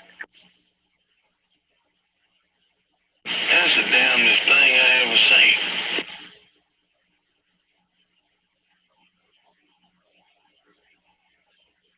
Wasn't so bad it wasn't, but one or two little parts he needed, and it took this long. Yeah, I know. That's what he said. He said, and he said, "You're not the only one." He said, "We got radios here just like this one. Hell, we just now getting parts in for them finally." Well, they better, anybody that's got anything needs working better hurry up, because if this stuff keeps going with Russia and China and all that, I'm afraid it's going to get nasty. We're going to have to start making everything in the USA or we ain't going to be able to get it. That's what he should have been doing all along. Yes, sir. I totally agree. I think anything that's over here should be made in the USA. Because if you go to China or Japan and you're over there and want something from the USA, it costs you about 4 times what it would cost you over here to get it over there. Because they push their items first. Oh, I know. Just like I had a buddy of mine that was huge in car stereo competitions, and they sent him all the way to Japan one year. And he was over there, and he said, man, the technology that they have over there versus what we have over here, it's crazy. They send us like 2 and 3 year old stuff, and what they have is 10 times better than what they send over here. And it costs you so much that if you want to buy their new technology, that they're not offering to ship that new technology out yet, that it would cost you like 4 times the money just to buy it over there and have it shipped back. Yeah, well, that's like this meter I got over here, no name. I can't even say the name on it. It come from Japan, and the guy that I got this Henry from ordered this meter, and it was, I think it's $490, $500, and then he had to pay to have it air freighted in him, which was another couple of $300, because they said if they put it on a regular boat, he might not get it for 6 months. Oh yeah, and that crap's crazy. I still don't understand why they don't make high wattage meters over here for 11 meter yet. You got to either get a bird or do without. Hell, at the rate they going and not letting ships in the port, you may not never get it. Well, I had a friend out there today that he wants one of these so bad he can't stand it, and he called them and they told him, yeah, we'll put you on the list here and get you one, and but you need to go ahead and pay for it and everything in advance, and when we get it, we'll ship it to you.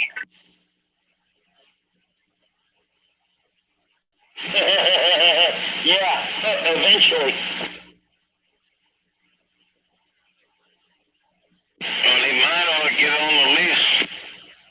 I think I don't know, he's looking at other options. He's looking at the LP 700s and stuff now. Hey, that's why I went ahead and ordered my box, man. I talked to him, and he said the way things is looking, whatever he gets about this month or so is going to be on the website price, but after that, he don't know what it's going to cost.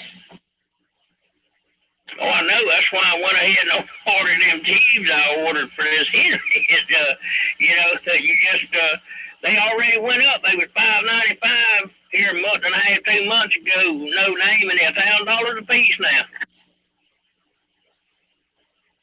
Man, I always said if I'd have had common sense when I was about 16, 17 years old, I'd have taken a couple $1,000 and bought me a big old crate load of 6 LQ6s and put them up.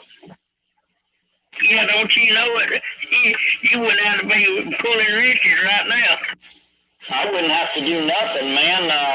Those 6 LQ6s were $12 a piece. Oh, I know. You ain't telling me, I know.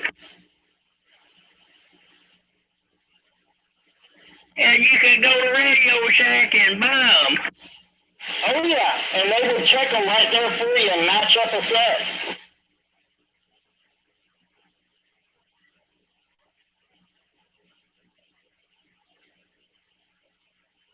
Heck, I got people here that I talked to at work, but they didn't believe me about it. But you probably remember it. You used to be able to go into Radio Shack, and once a week you could get a free battery, any battery they had, 9 volts, AA, D, whatever, one free battery a week.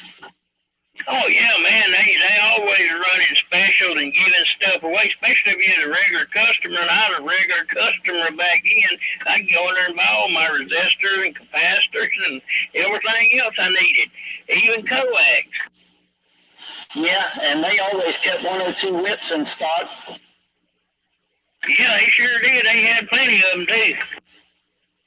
Yeah, I wish we still had a Radio Shack.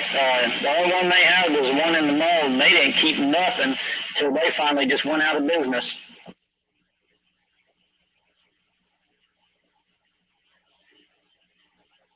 They sure ain't none around nowhere.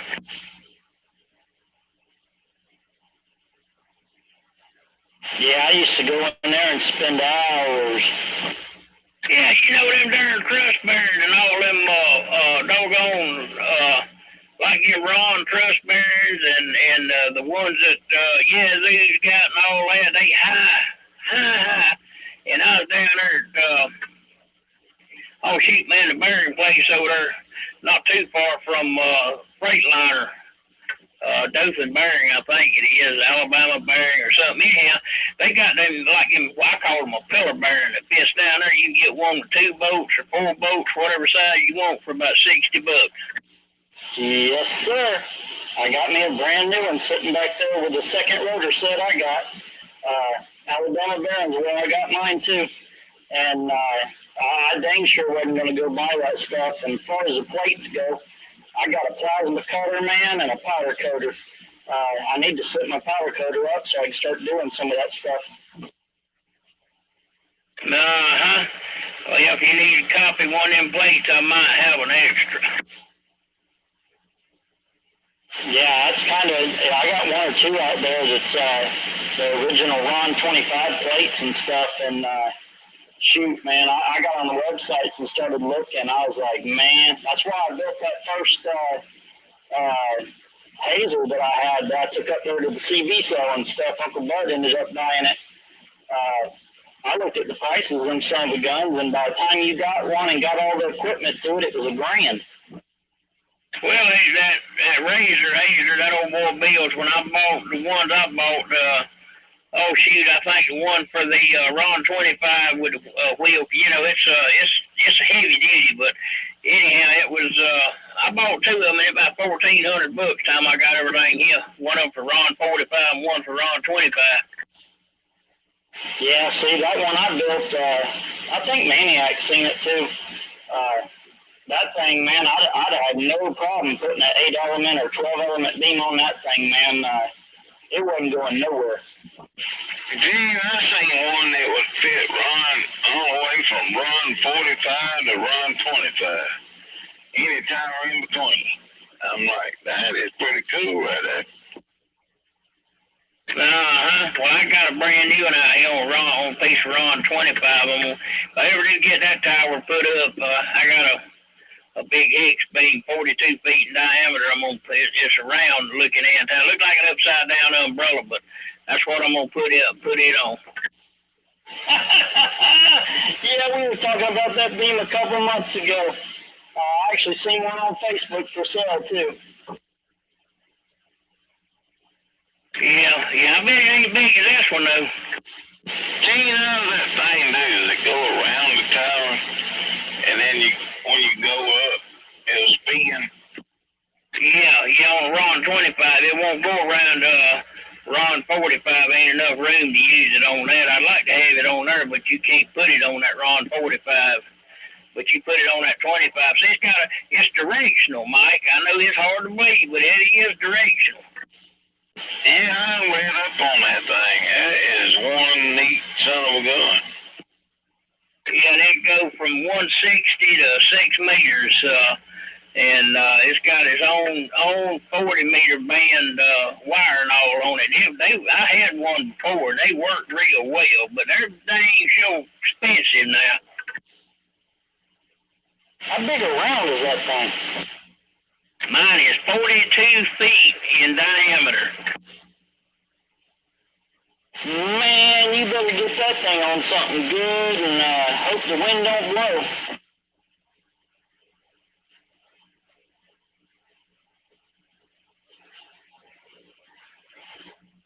What's the wind drag on that thing? About the same as it is on these Joe guns. Wow, man, that's hard to believe as much mass as that thing is. Yeah, but it's not that much. I mean, you got that wire up there and that fiberglass, but that's heavy. It weighs about 80 pounds. Golly. I guess it being round like that, it'll probably blow the wind around it instead of just catching it, all right? Hey, you'd be surprised it catches quite a bit. That last one I had up like that, it catch quite a bit of wind, too. You sat out there and watch it rock when the wind was blowing.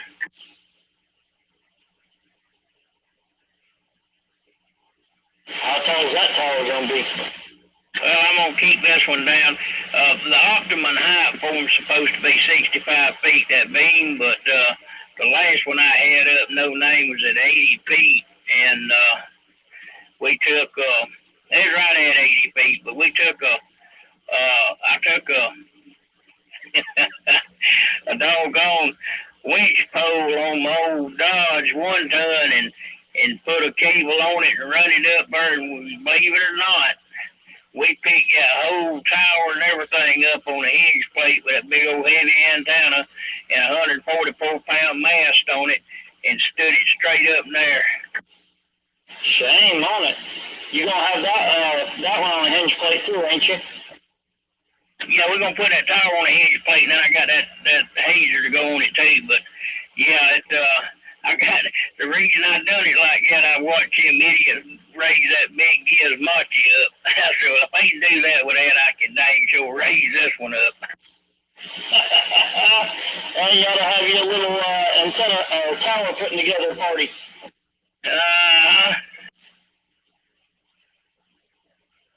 Wouldn't take but about 3 of us out there getting with it and get it done and get it all put up. Yeah, it wouldn't take too long. We got to get, me and 99 was talking about something. He got some people down there that wants to get back on the air. I think the hurricane messed them up, no name, and he was asking me, reckon, would y'all, some of you guys be willing to come help us go down there and put their tower back up for them? And I said, well, all we do is ask and see, but he's, got to put it in, dig the hole. We got to start from scratch. Yeah, when y'all get the whole thing dug and the concrete and get the tower ready to go up, let me know. Well, it's gonna be one of them doggone oh shoot, man. One of them towers that you stand up and then it crank up itself. Oh, temple. Well, what do y'all need help with then? Well, that's what he was wanting to know. We got he got one of them post hole digger things. We're gonna try to dig the hole and take the post hole digger and get the dirt. It's gonna be down there in that darn sand anyhow. It won't be that bad. Yeah, I got a gas powered one too. Yeah, that's what he got. How is that gonna be for? I can't remember who he told me it's for that, but the man and the woman ain't able, and the son ain't able to get out there and do nothing neither. Maniac. Well, you know damn well I'm ready.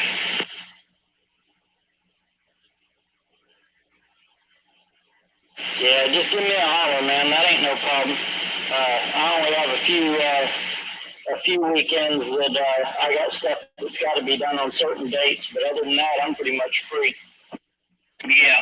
Well, it won't be too long, but we're gonna, like I told him this morning, we need to try to get it done before it gets, before the sun gets up burning us too bad.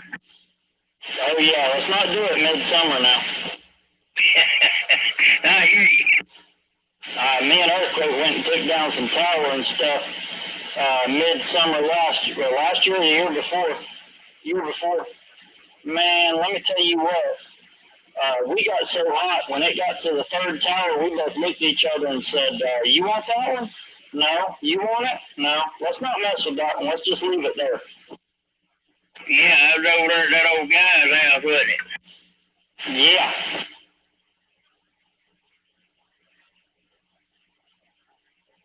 I climbed up and took down the antenna on 2 of those son of a guns, and we started done doing towers and all that, and laid them all down and stuff. Man, it was blistering hot.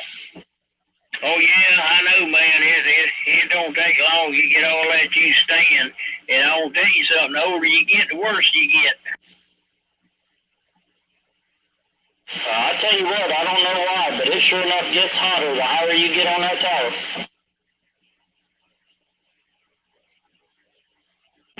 Jay, what kind of signal you got on? It's a little better tonight than it's been being. Well, it's you swinging, you up there about a 6 swinging to a 7, maniac.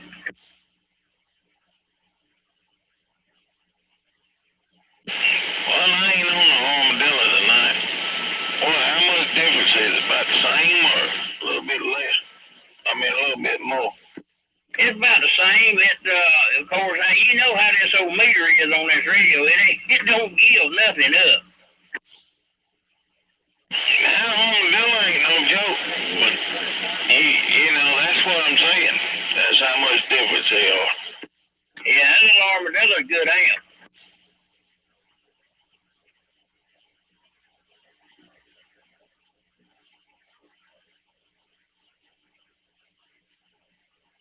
Well, what'd you do with Silver Dollar? You telling me he couldn't talk tonight? That son of a gun's gone to the steakhouse with a few of their friends, and you know how that is. I hear you. Well, cowboy, you had to break in there every now and then. I get a little carried away along with you sometimes. You just have to come on up in the middle. Hey, if I roger that, guys, I'm sitting over here eating a bite to eat right now. I hear you. You eating steak? Well, actually, I am. You son of a gun. Steak fajitas, that is. Fajitas. Steak fajitas. I said fajitas.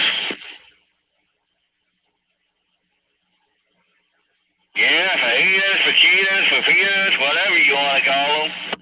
I remember the first time I went to a Mexican restaurant and seen them things.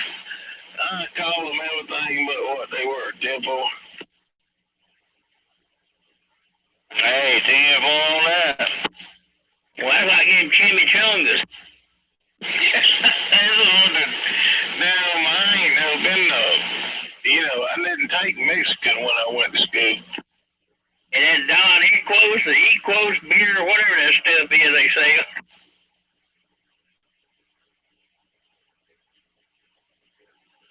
So you done been through it too, Jake.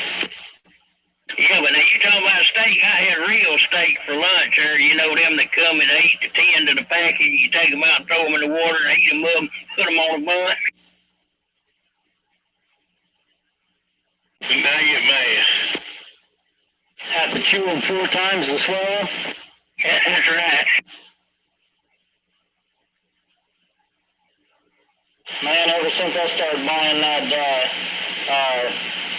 cow beef down there at the processing plant, it's hard to eat store-bought anything. We get ours over yonder and over there on the other side of Climax, Georgia, over there at, man, Jones Meat Company where we go. Yeah, once you eat stuff like that, that store-bought just don't taste right. Dang, you like caviar.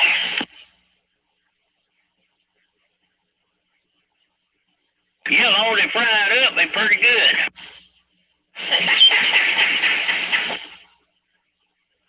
So you like your fish cooked? Yeah, that's what they say, talk about that sushi. Oh, no, man, we like ours fried and greased. Amen. I don't want nothing raw fish.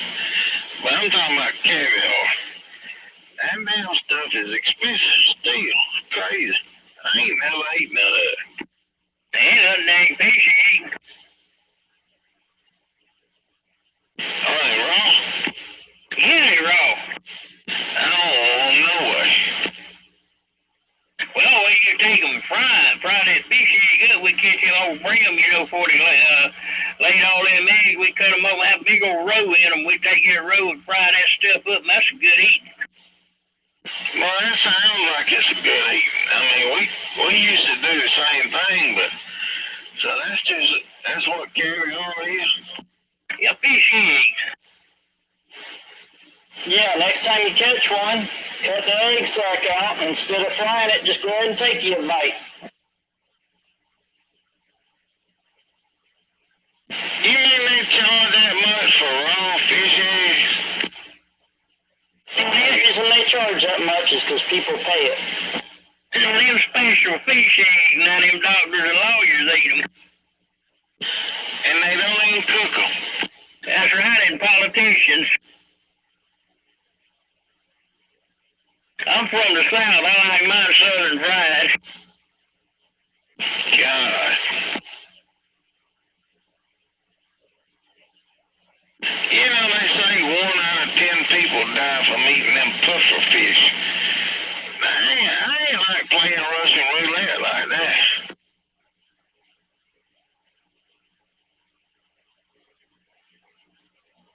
Hell, you ain't supposed to eat nothing swell up like that nowhere. You damn right. You ought to know it ain't good for you. Shoot, man. Them people in China, they buy all the parts from the deer that they won't eat in America. They sell red deer down there on 231 when they had that huge farm down there. That man said he'd send off everything, including the peckers. They were like $300 he'd get per pecker because it was a delicacy in China. I said, man, you mean them cocksuckers really like them things?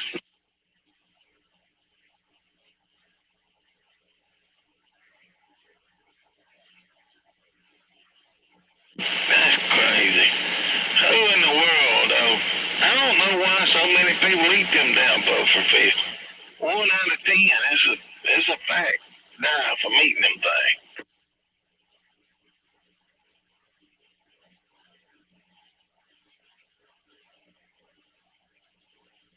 You mean you don't want to try none of them? Damn, that's the craziest thing. No, I don't want none. I can do without. What's that? Oh, man, I'll buy you a dozen. Them damn puffer fish, I don't reckon I need to try my hand. You mean you wouldn't take a free dozen? Damn, they'd kill the shit out of me the first one I ate. You ain't never eat no octopus neither, I don't reckon. It don't never die, does it? I mean, they say they cook it and it'll come back to life. I don't know, my son had one he caught, so I don't know. I reckon somebody gonna find out. No, that's eel, ain't it? They say eel, as long as it's hot, it's not raw, but once it gets cold, it's raw again. Oh, you cook a eel, you cook him up, eat him up, leave that plate there, and be blood in that plate the next morning. You take a piece of bread, wipe all that shit out, and there still be blood in there the next morning. Yeah, that's what they told me. I'm like, the money is crazy. Yeah, but it ain't bad eating. So it's pretty good eating. Uh-huh. Well, at least it gives a resemblance of being cooked.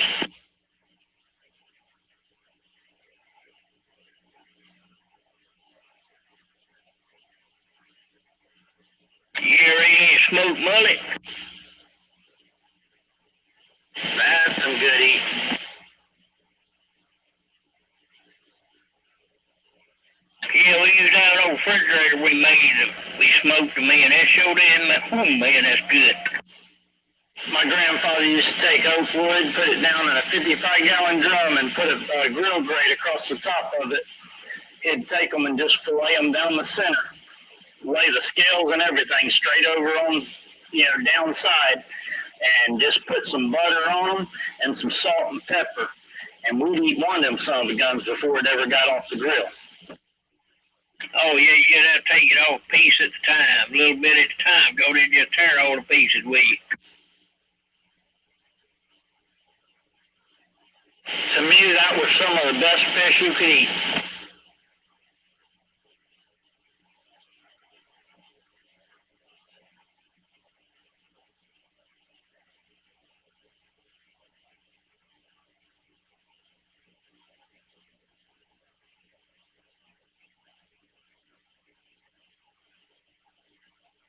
I'll tell you what I couldn't do. I used to fish a lot out there when I was in Texas. We catch them more river brim and stuff like that, sunfish and all that. We carried that old Vietnamese lady up there. We carried a bunch up there to her, and Next day she brought us a plate of them fish, and I filled that tin foil up, and all them eyeballs looking at me. I said, "Oh no, you go ahead and take it on." Yeah, they cook them complete, don't they? Take the guts out of them. I ain't about the only thing you do. Old fish sitting there looking at me. Yeah, I don't care for that much. They say when you cook them with the head and all on, they good, but I ain't never had none with the head on. Oh, she pull the eyeballs out and eat them. Dang.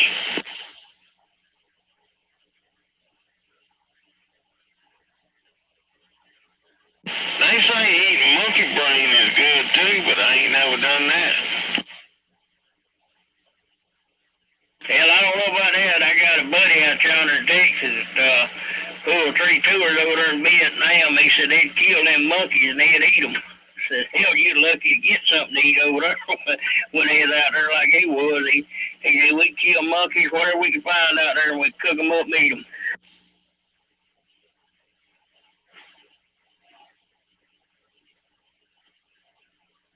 Well, Gene, you ever done a whole hog on the grill or something? I cooked them in the dirt. Well, you can eat a whole hog, then that's hog brain. They say that's hog brain and biscuit for breakfast are good. Oh, yeah, man, brains are scrambled. You used to buy dang hog brains in the grocery store. I don't know if you still buy them or not. They come in a can like buying sausage. I'm a John Brown. I don't reckon I never eat none of that neither. Oh, that's damn good now. That ain't quite as good as boudin, but it's pretty good.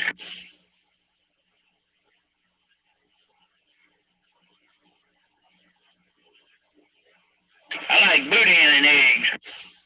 I guess if you ever ate any hog head cheese, that's got a lot of hog brain in it. I just had some of that. They sell that over yonder. They do their own meat process and everything over at John's Meat Company, and they had some over there, and I had to have me some. Bought me 2 big old hunks of it. If that stuff's made right, now that's some good eating there. Well, now that's doggone good over there. They know what they doing. It's called souse meat too, ain't it, Gene? Yeah, it's souse, yeah.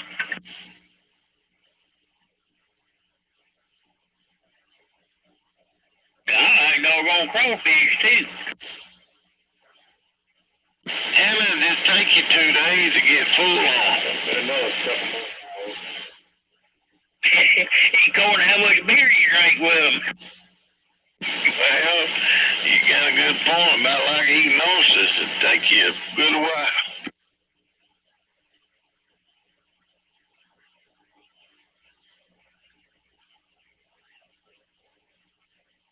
I don't know what they gonna do for oysters. Shoot, they got they got Apalachicola Bay shut down. They can't get none out there, and they shut Texas down over there. You can't get no oysters out there neither.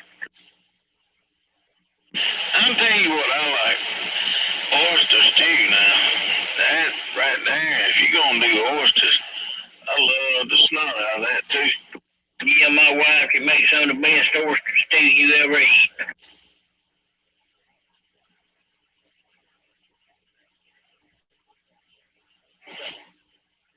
My God, you want to talk about an expensive damn stew right there it is though. Oh yeah. No name you ever eat any boudin? Oh yeah, I got one of my buddies I used to work with and used to make it all the time. Yeah, we get ours out of Louisiana over there. We was gonna order some last time, but no, they wanted too much for it. We went out there and just made a trip out there for something. Had to go out there. Went out there and got that at this AL 1500 out there in Texas. We come back by there and bought up 4 or 5 cases of it and brought it home. We put it on the grill. This thing so good off the grill now. Yeah, that's how he cooks his too. He's from Louisiana. and he got that old Cajun accent to him over there at INL. And shoot, man, he used to make it all the time. Every time we'd have some kind of eating out there, he'd make boudin. Yeah, that's some good stuff to me. I like it. He's one of the guys saying, yeah, that's rat meat. That and jambalaya. But you know, you can make jambalaya a bunch of different ways. Oh, yeah. But now you talking about that rat stuff there. Now, they eat them dang nutri-rat out there in that river. It's pretty good, too. It ain't bad. Yeah, I think I'd pass on that. But his boudin is pretty daggone good. I enjoyed it. Now you had to start eating them damn nutri-rats, because they're taking over out there. Well, it ain't bad meat. All they eat's them plants out there in them swamps and out there in that river. All it is, like a big squirrel. Squirrel, beavers, whatever. That's what, that first time I seen one of them out there, I said, damn, there's a damn beaver out here, man, with one of them old nutri-rats. I ain't saying that a beaver is some kind of good now. I ain't never got to eat none because that's kind of scarce, but they say they're good. Beaver tail. Yeah, they say beaver's pretty good. I don't know. I've been eating beaver all my whole life, I reckon. You ever see you got old enough to know what he was, huh? I like those hairless ones. I just ain't had all kind of beaver. Come here.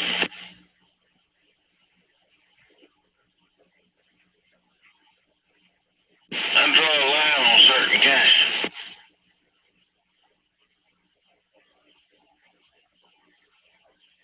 You mean you don't like the dark meat?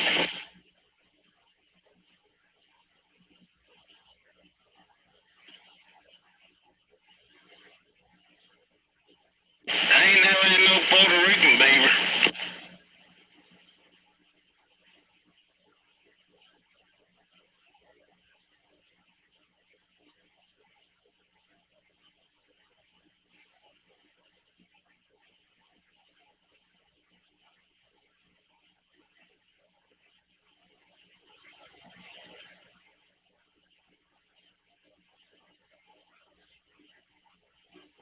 They say them people up there in Alaska eat them old grizzly bears. Hey, now that's good eating. Well, I know a black bear is, but I don't know about no grizzly. It's pretty good eating. Man, I've had several different kinds of bear meat, and I've had it all as jerky, but now it was daggum good. The black bear is good. It's pretty good meat.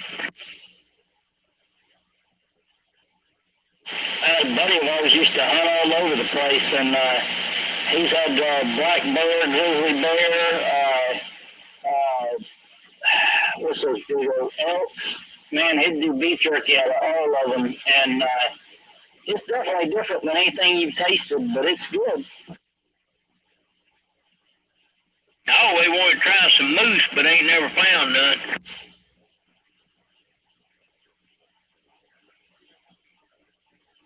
I gotta check and find out where I seen that. Somebody, I think it was Cabela's had it.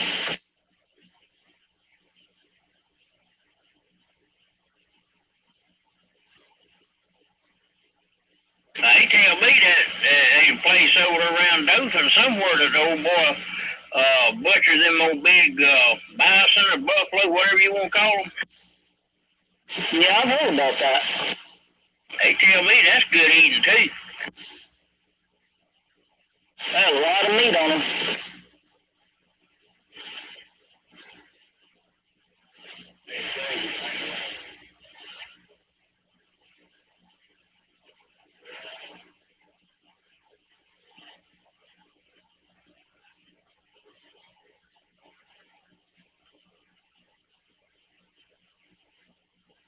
Now, man, I used to have an old uncle that was a showing up full-fledged alcoholic. First thing he done every morning, he got up, he cracked him 2 chicken eggs open and eat them raw, and then wash them down with a beer.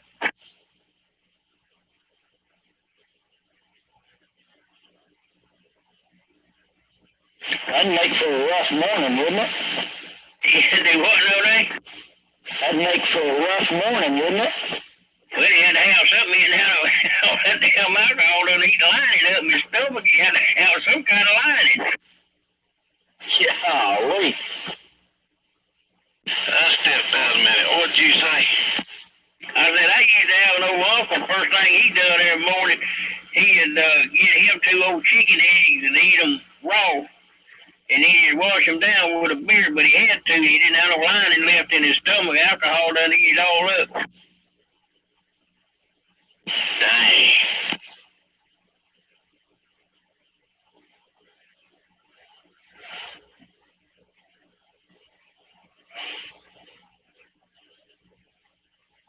I know one thing. It's going to get chilly tonight, ain't it?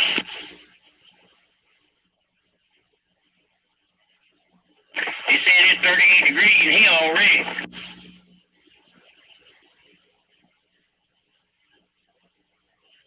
Well, you know, when I turn this thing on, it's got a little, it'll generate some heat. Yeah, well, this old Henry don't generate that much, but I can turn this Drake on down here and it run you out. Hell, this ain't generating much heat tonight, by God. I reckon I ain't keying up enough.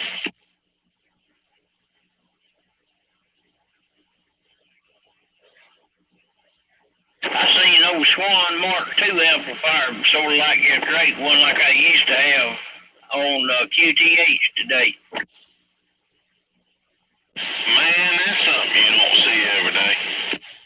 Yeah, it's separate RF deck and power supply, all, you know, just like, well, it's pretty much like your Drake.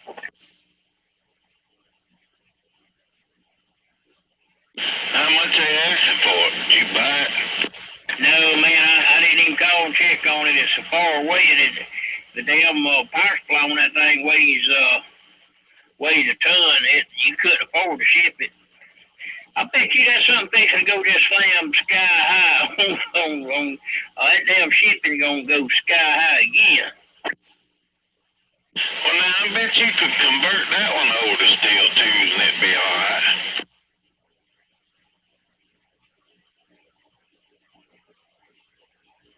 When I had that in mine redone with that Peter Doll transformer and all in it, and you had 2, 3, 500Zs, you didn't need nothing else. Gene, out of all the amplifiers you ever owned, are you liking that Henry the best, or do you like that Swan? And so far, I'm liking this Henry. It's good amplifier, Mike. I ain't gonna lie to you. This Henry's a dang good amplifier. But now, as far as the second one be that Swan, of course. Now I spent a bunch of money on that Swan. I had all that new power supply and all that extra capacitors and resistors and diode and everything in it was like brand new. But now it'd get down with 2, 3, 500Zs in it, and that big transformer I got from Peter Doll, you could key down on it, you could hammer just as long as you wanted to hammer.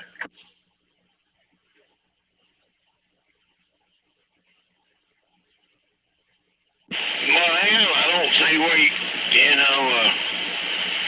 I started to buy another amp. Hell, I got all I need. I got amps over here. I ain't even plugged up in a while.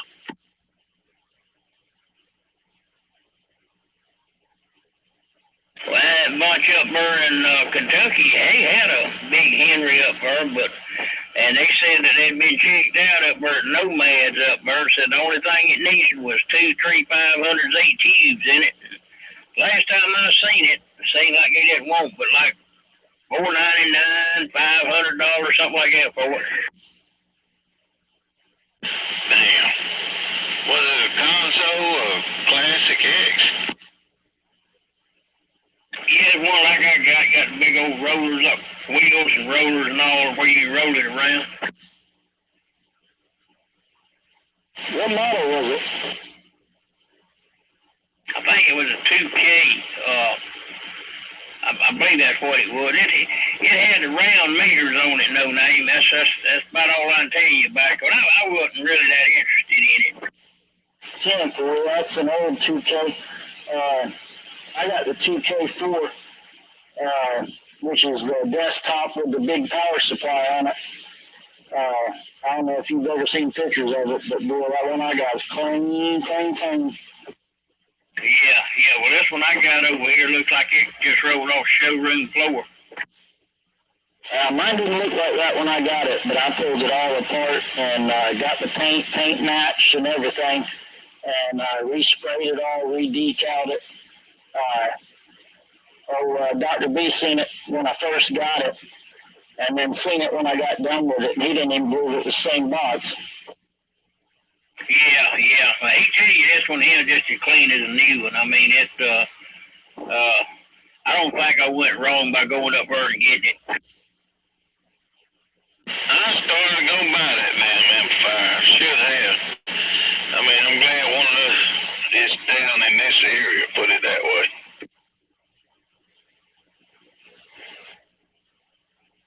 Well, when I seen it and I looked at it and I said, well, I don't know. I'm going to think about it a little while. And about 2 or 3 hours later, I called that boy. I said, I'll be up there in the morning and look at that amp. Probably bring it home with me.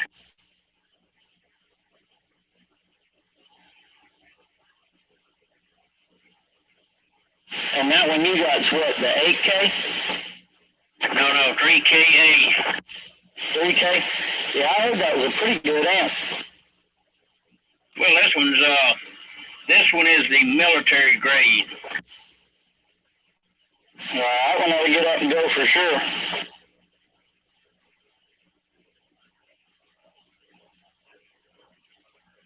It does a good job. I mean, it's doing everything I want it to do anyhow, and I'm just driving it with the radio. 10-4. What tube's that one got in it? Got 2 3CPX 1500 A7s.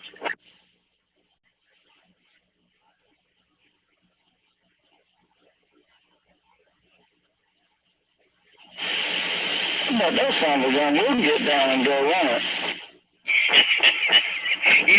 It will.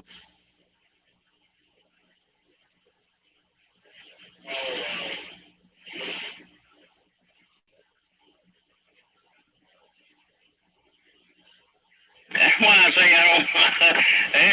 It drives it. The radio drives it. Ranger drives it hard enough. No name. I don't need nothing else. Yeah, 10-4. Most time when I run mine, I just run the turbo into it. That one does 150 watts input, but shoot, man, it'll get up and go just like that. Now, when I run that little 399 Texas Star into it, it really gets up and goes. Yeah, I'll make this one get up too, can't I, Mike? Just a little bit. I kicked myself the other day for not buying that amplifier. I think I get up there on the 4-watt Ranger better, won't it? It's doing that, and they're about just right here with the radio driving it. He ain't got a clue what that thing will do. That thing will get up the damn pole there, no name, for real. I was going to say, with them tubes on it sure enough ought to. But I figure with that radio he's got driving it ought to do about 4. That's what I say. This radio here, this $29.95. Of course, now when I had them set this thing up, it ain't set up wide open, but it'll 150, 125, 150 all day long into it. Yeah, no name, this thing is cruising about 8 miles all day. Not ever heard it. Yeah, it'll. I'd hit it with this Mako 300 over here, and it'll jump off the table. Oh, I bet.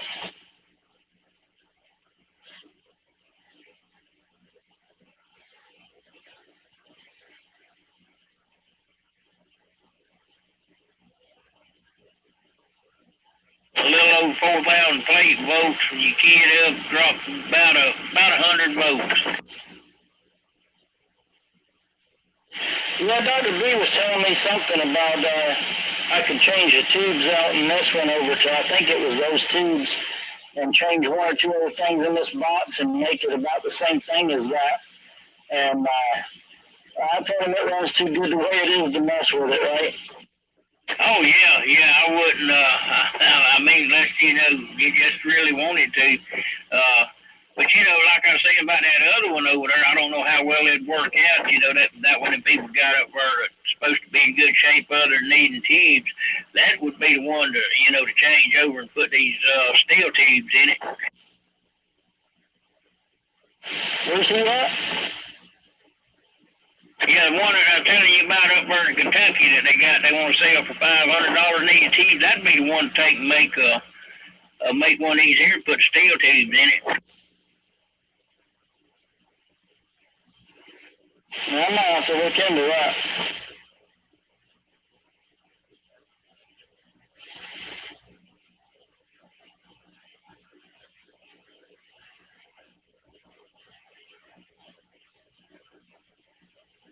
You know how it is. I always want to get more wattage out of stuff. I just don't ever want to go over $5 grand, right? Yeah, I know what you're saying. Yeah. You hit over $5 grand, the whole game changes. Everything's got to change. You're right. You are so right. I ain't never said that about 500.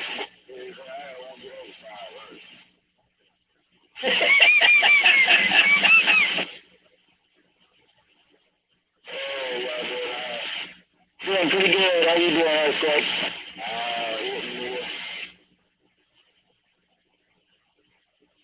About time you showed up. Well, I've been listening to y'all's well. I've been cleaning the boards, yeah. Well, I've had no water since yesterday. I was sitting in this all that shit in the bathroom, and I couldn't figure it out. Finally got it done.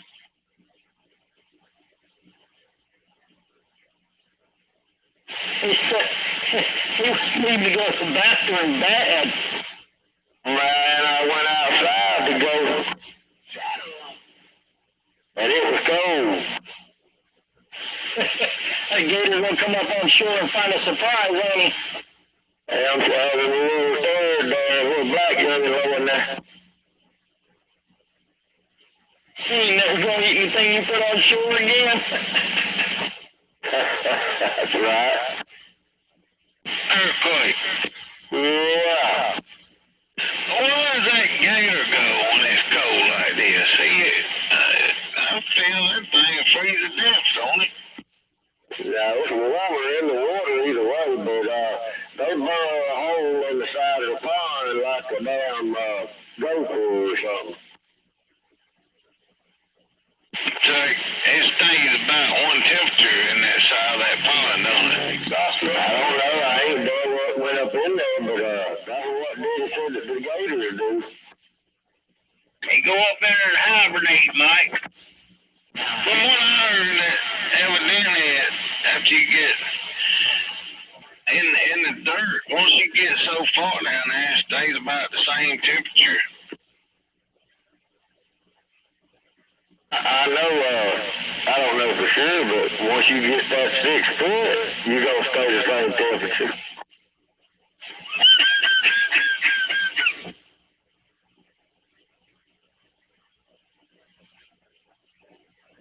I don't know, you might get a little warm in some of them places.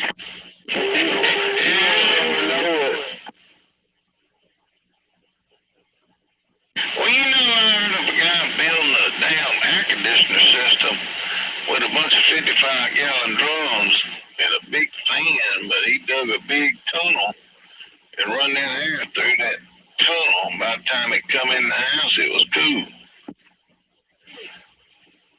Probably spent enough he could have paid the light bill on an electric one for 10 years.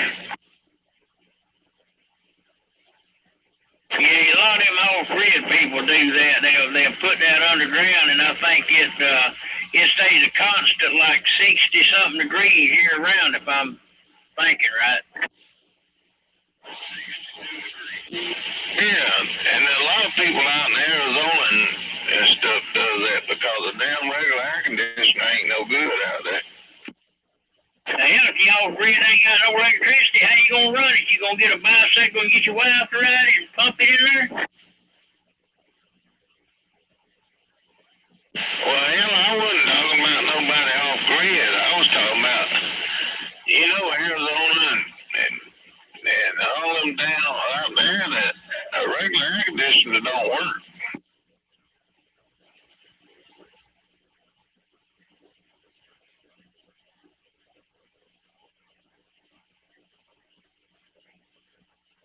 Somebody always breaks down.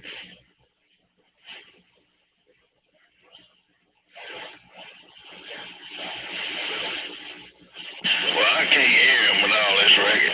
But they say something about using water lasers or something out there too. Gene, you ever seen one of them units they run out there? Nah. Hey, somebody in there, earthquake, I can't make them out. They in and out. Sound like Captain Hook. Yo, I know Captain Hook's back here behind me. I heard him. Yeah, he was the one that hollered 62. Okay, I thought I heard him in there. Where you at, Captain Hook? Just sitting over here in the bushes listening to what's going on. I hope you got your rubber boots on. Man, I'm telling you, I got my britches legs rolled up too.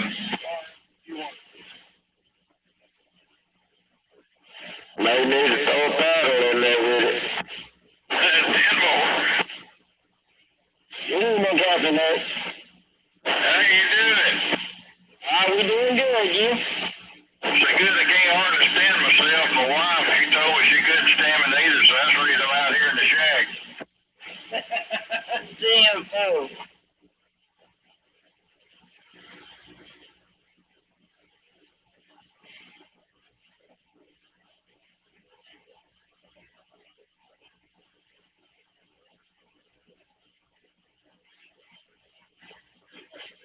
Take it your antenna done pretty good with all that wind.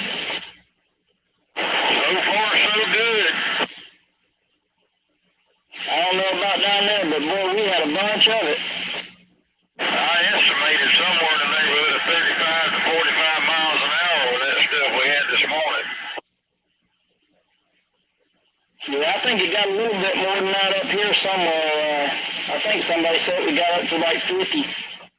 Yeah, I can believe it. I mean, just from what I've seen and from back in the years ago when I was flying, I'm telling you, that was a lot of wind.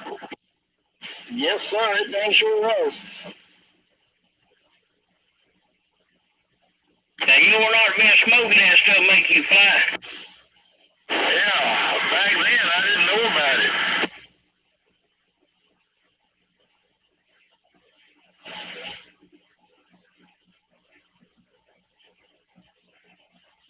Came home on leave one time and everybody was flying. I hear you.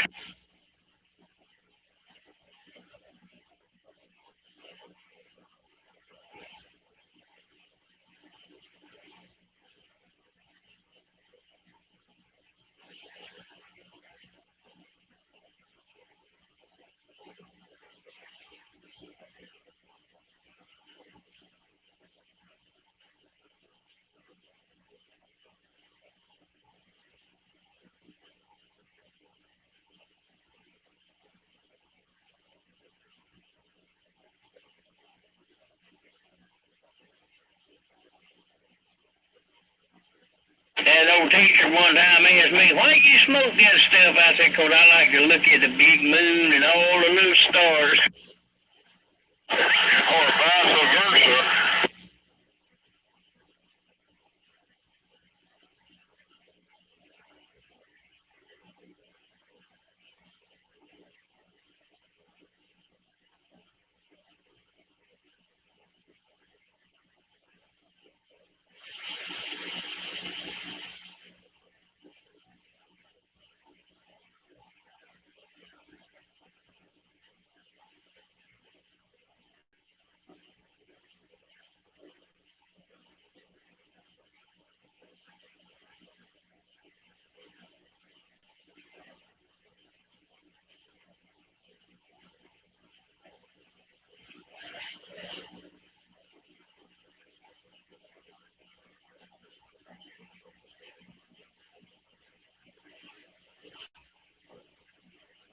Well, Maniac, or doggone it, the earthquake, you got little man covered up over there? Yeah, I grabbed the wrong microphone, but yeah, he's over there in front of that little bitty space heater. What you been smoking, grabbing the wrong microphone? Well, I got a stock mic. I rewired because I pulled it slam apart. I just threw it in the closet, so I wired it up. I got it on this side and just checking it out.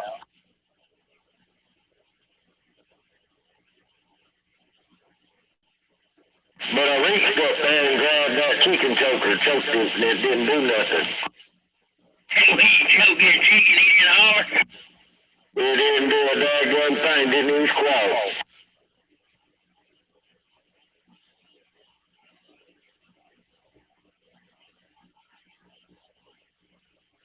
Choking a chicken. I don't know if I'm going there. Well, we talking about different kind of chicken choking. I heard that.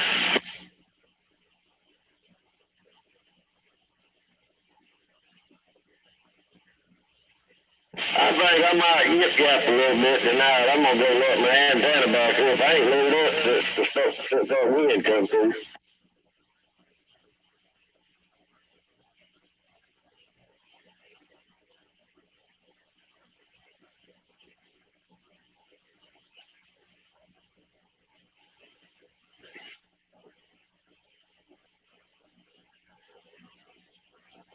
Well, just mash that button and raise it up. I got to go out there with my headlight on and stand by the tower, you know, so my coax don't get caught on guide wire or anything.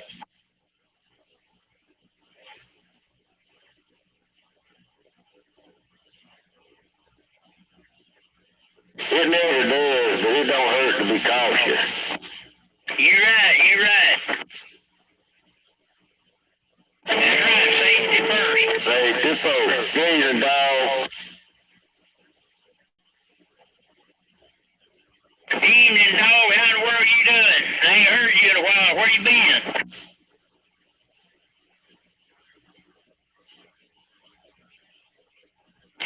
Okay, well, I just wondered.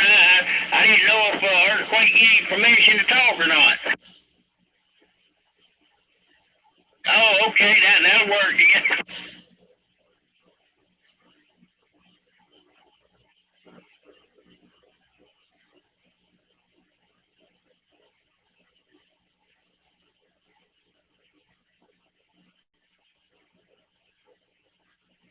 Hold on, I think Firecracker done put a piece of tape over Maniac's mouth.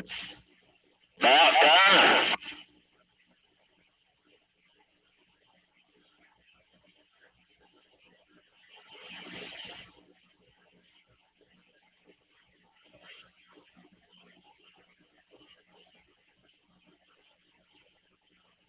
Well, Camp Hook, you ever get it with Joe?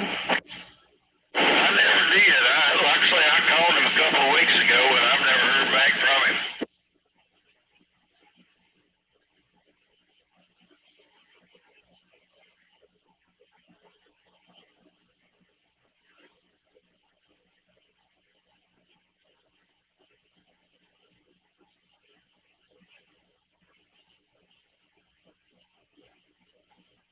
I'm going to try calling him again tomorrow afternoon, I think.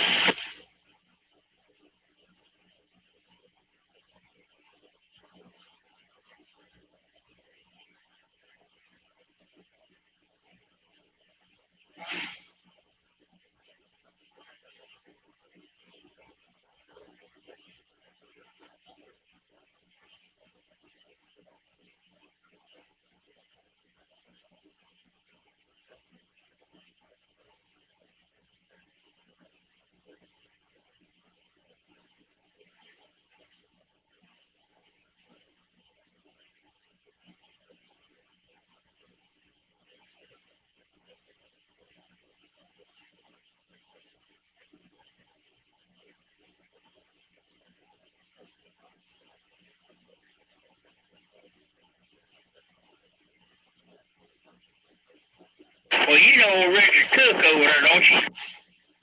Name sounds familiar. Lived up there close to the, that road goes down there by, she goes down there to that church and all that. He lived down in that brick house. His wife, one, had that brain tumor or whatever. Yeah, 10-4, who you talking about? Don't really know. He got that, he got a crank-up tower over there that I sold him. He don't never use it. Well, you run into him, see if he wants to get rid of it. I sure asked him.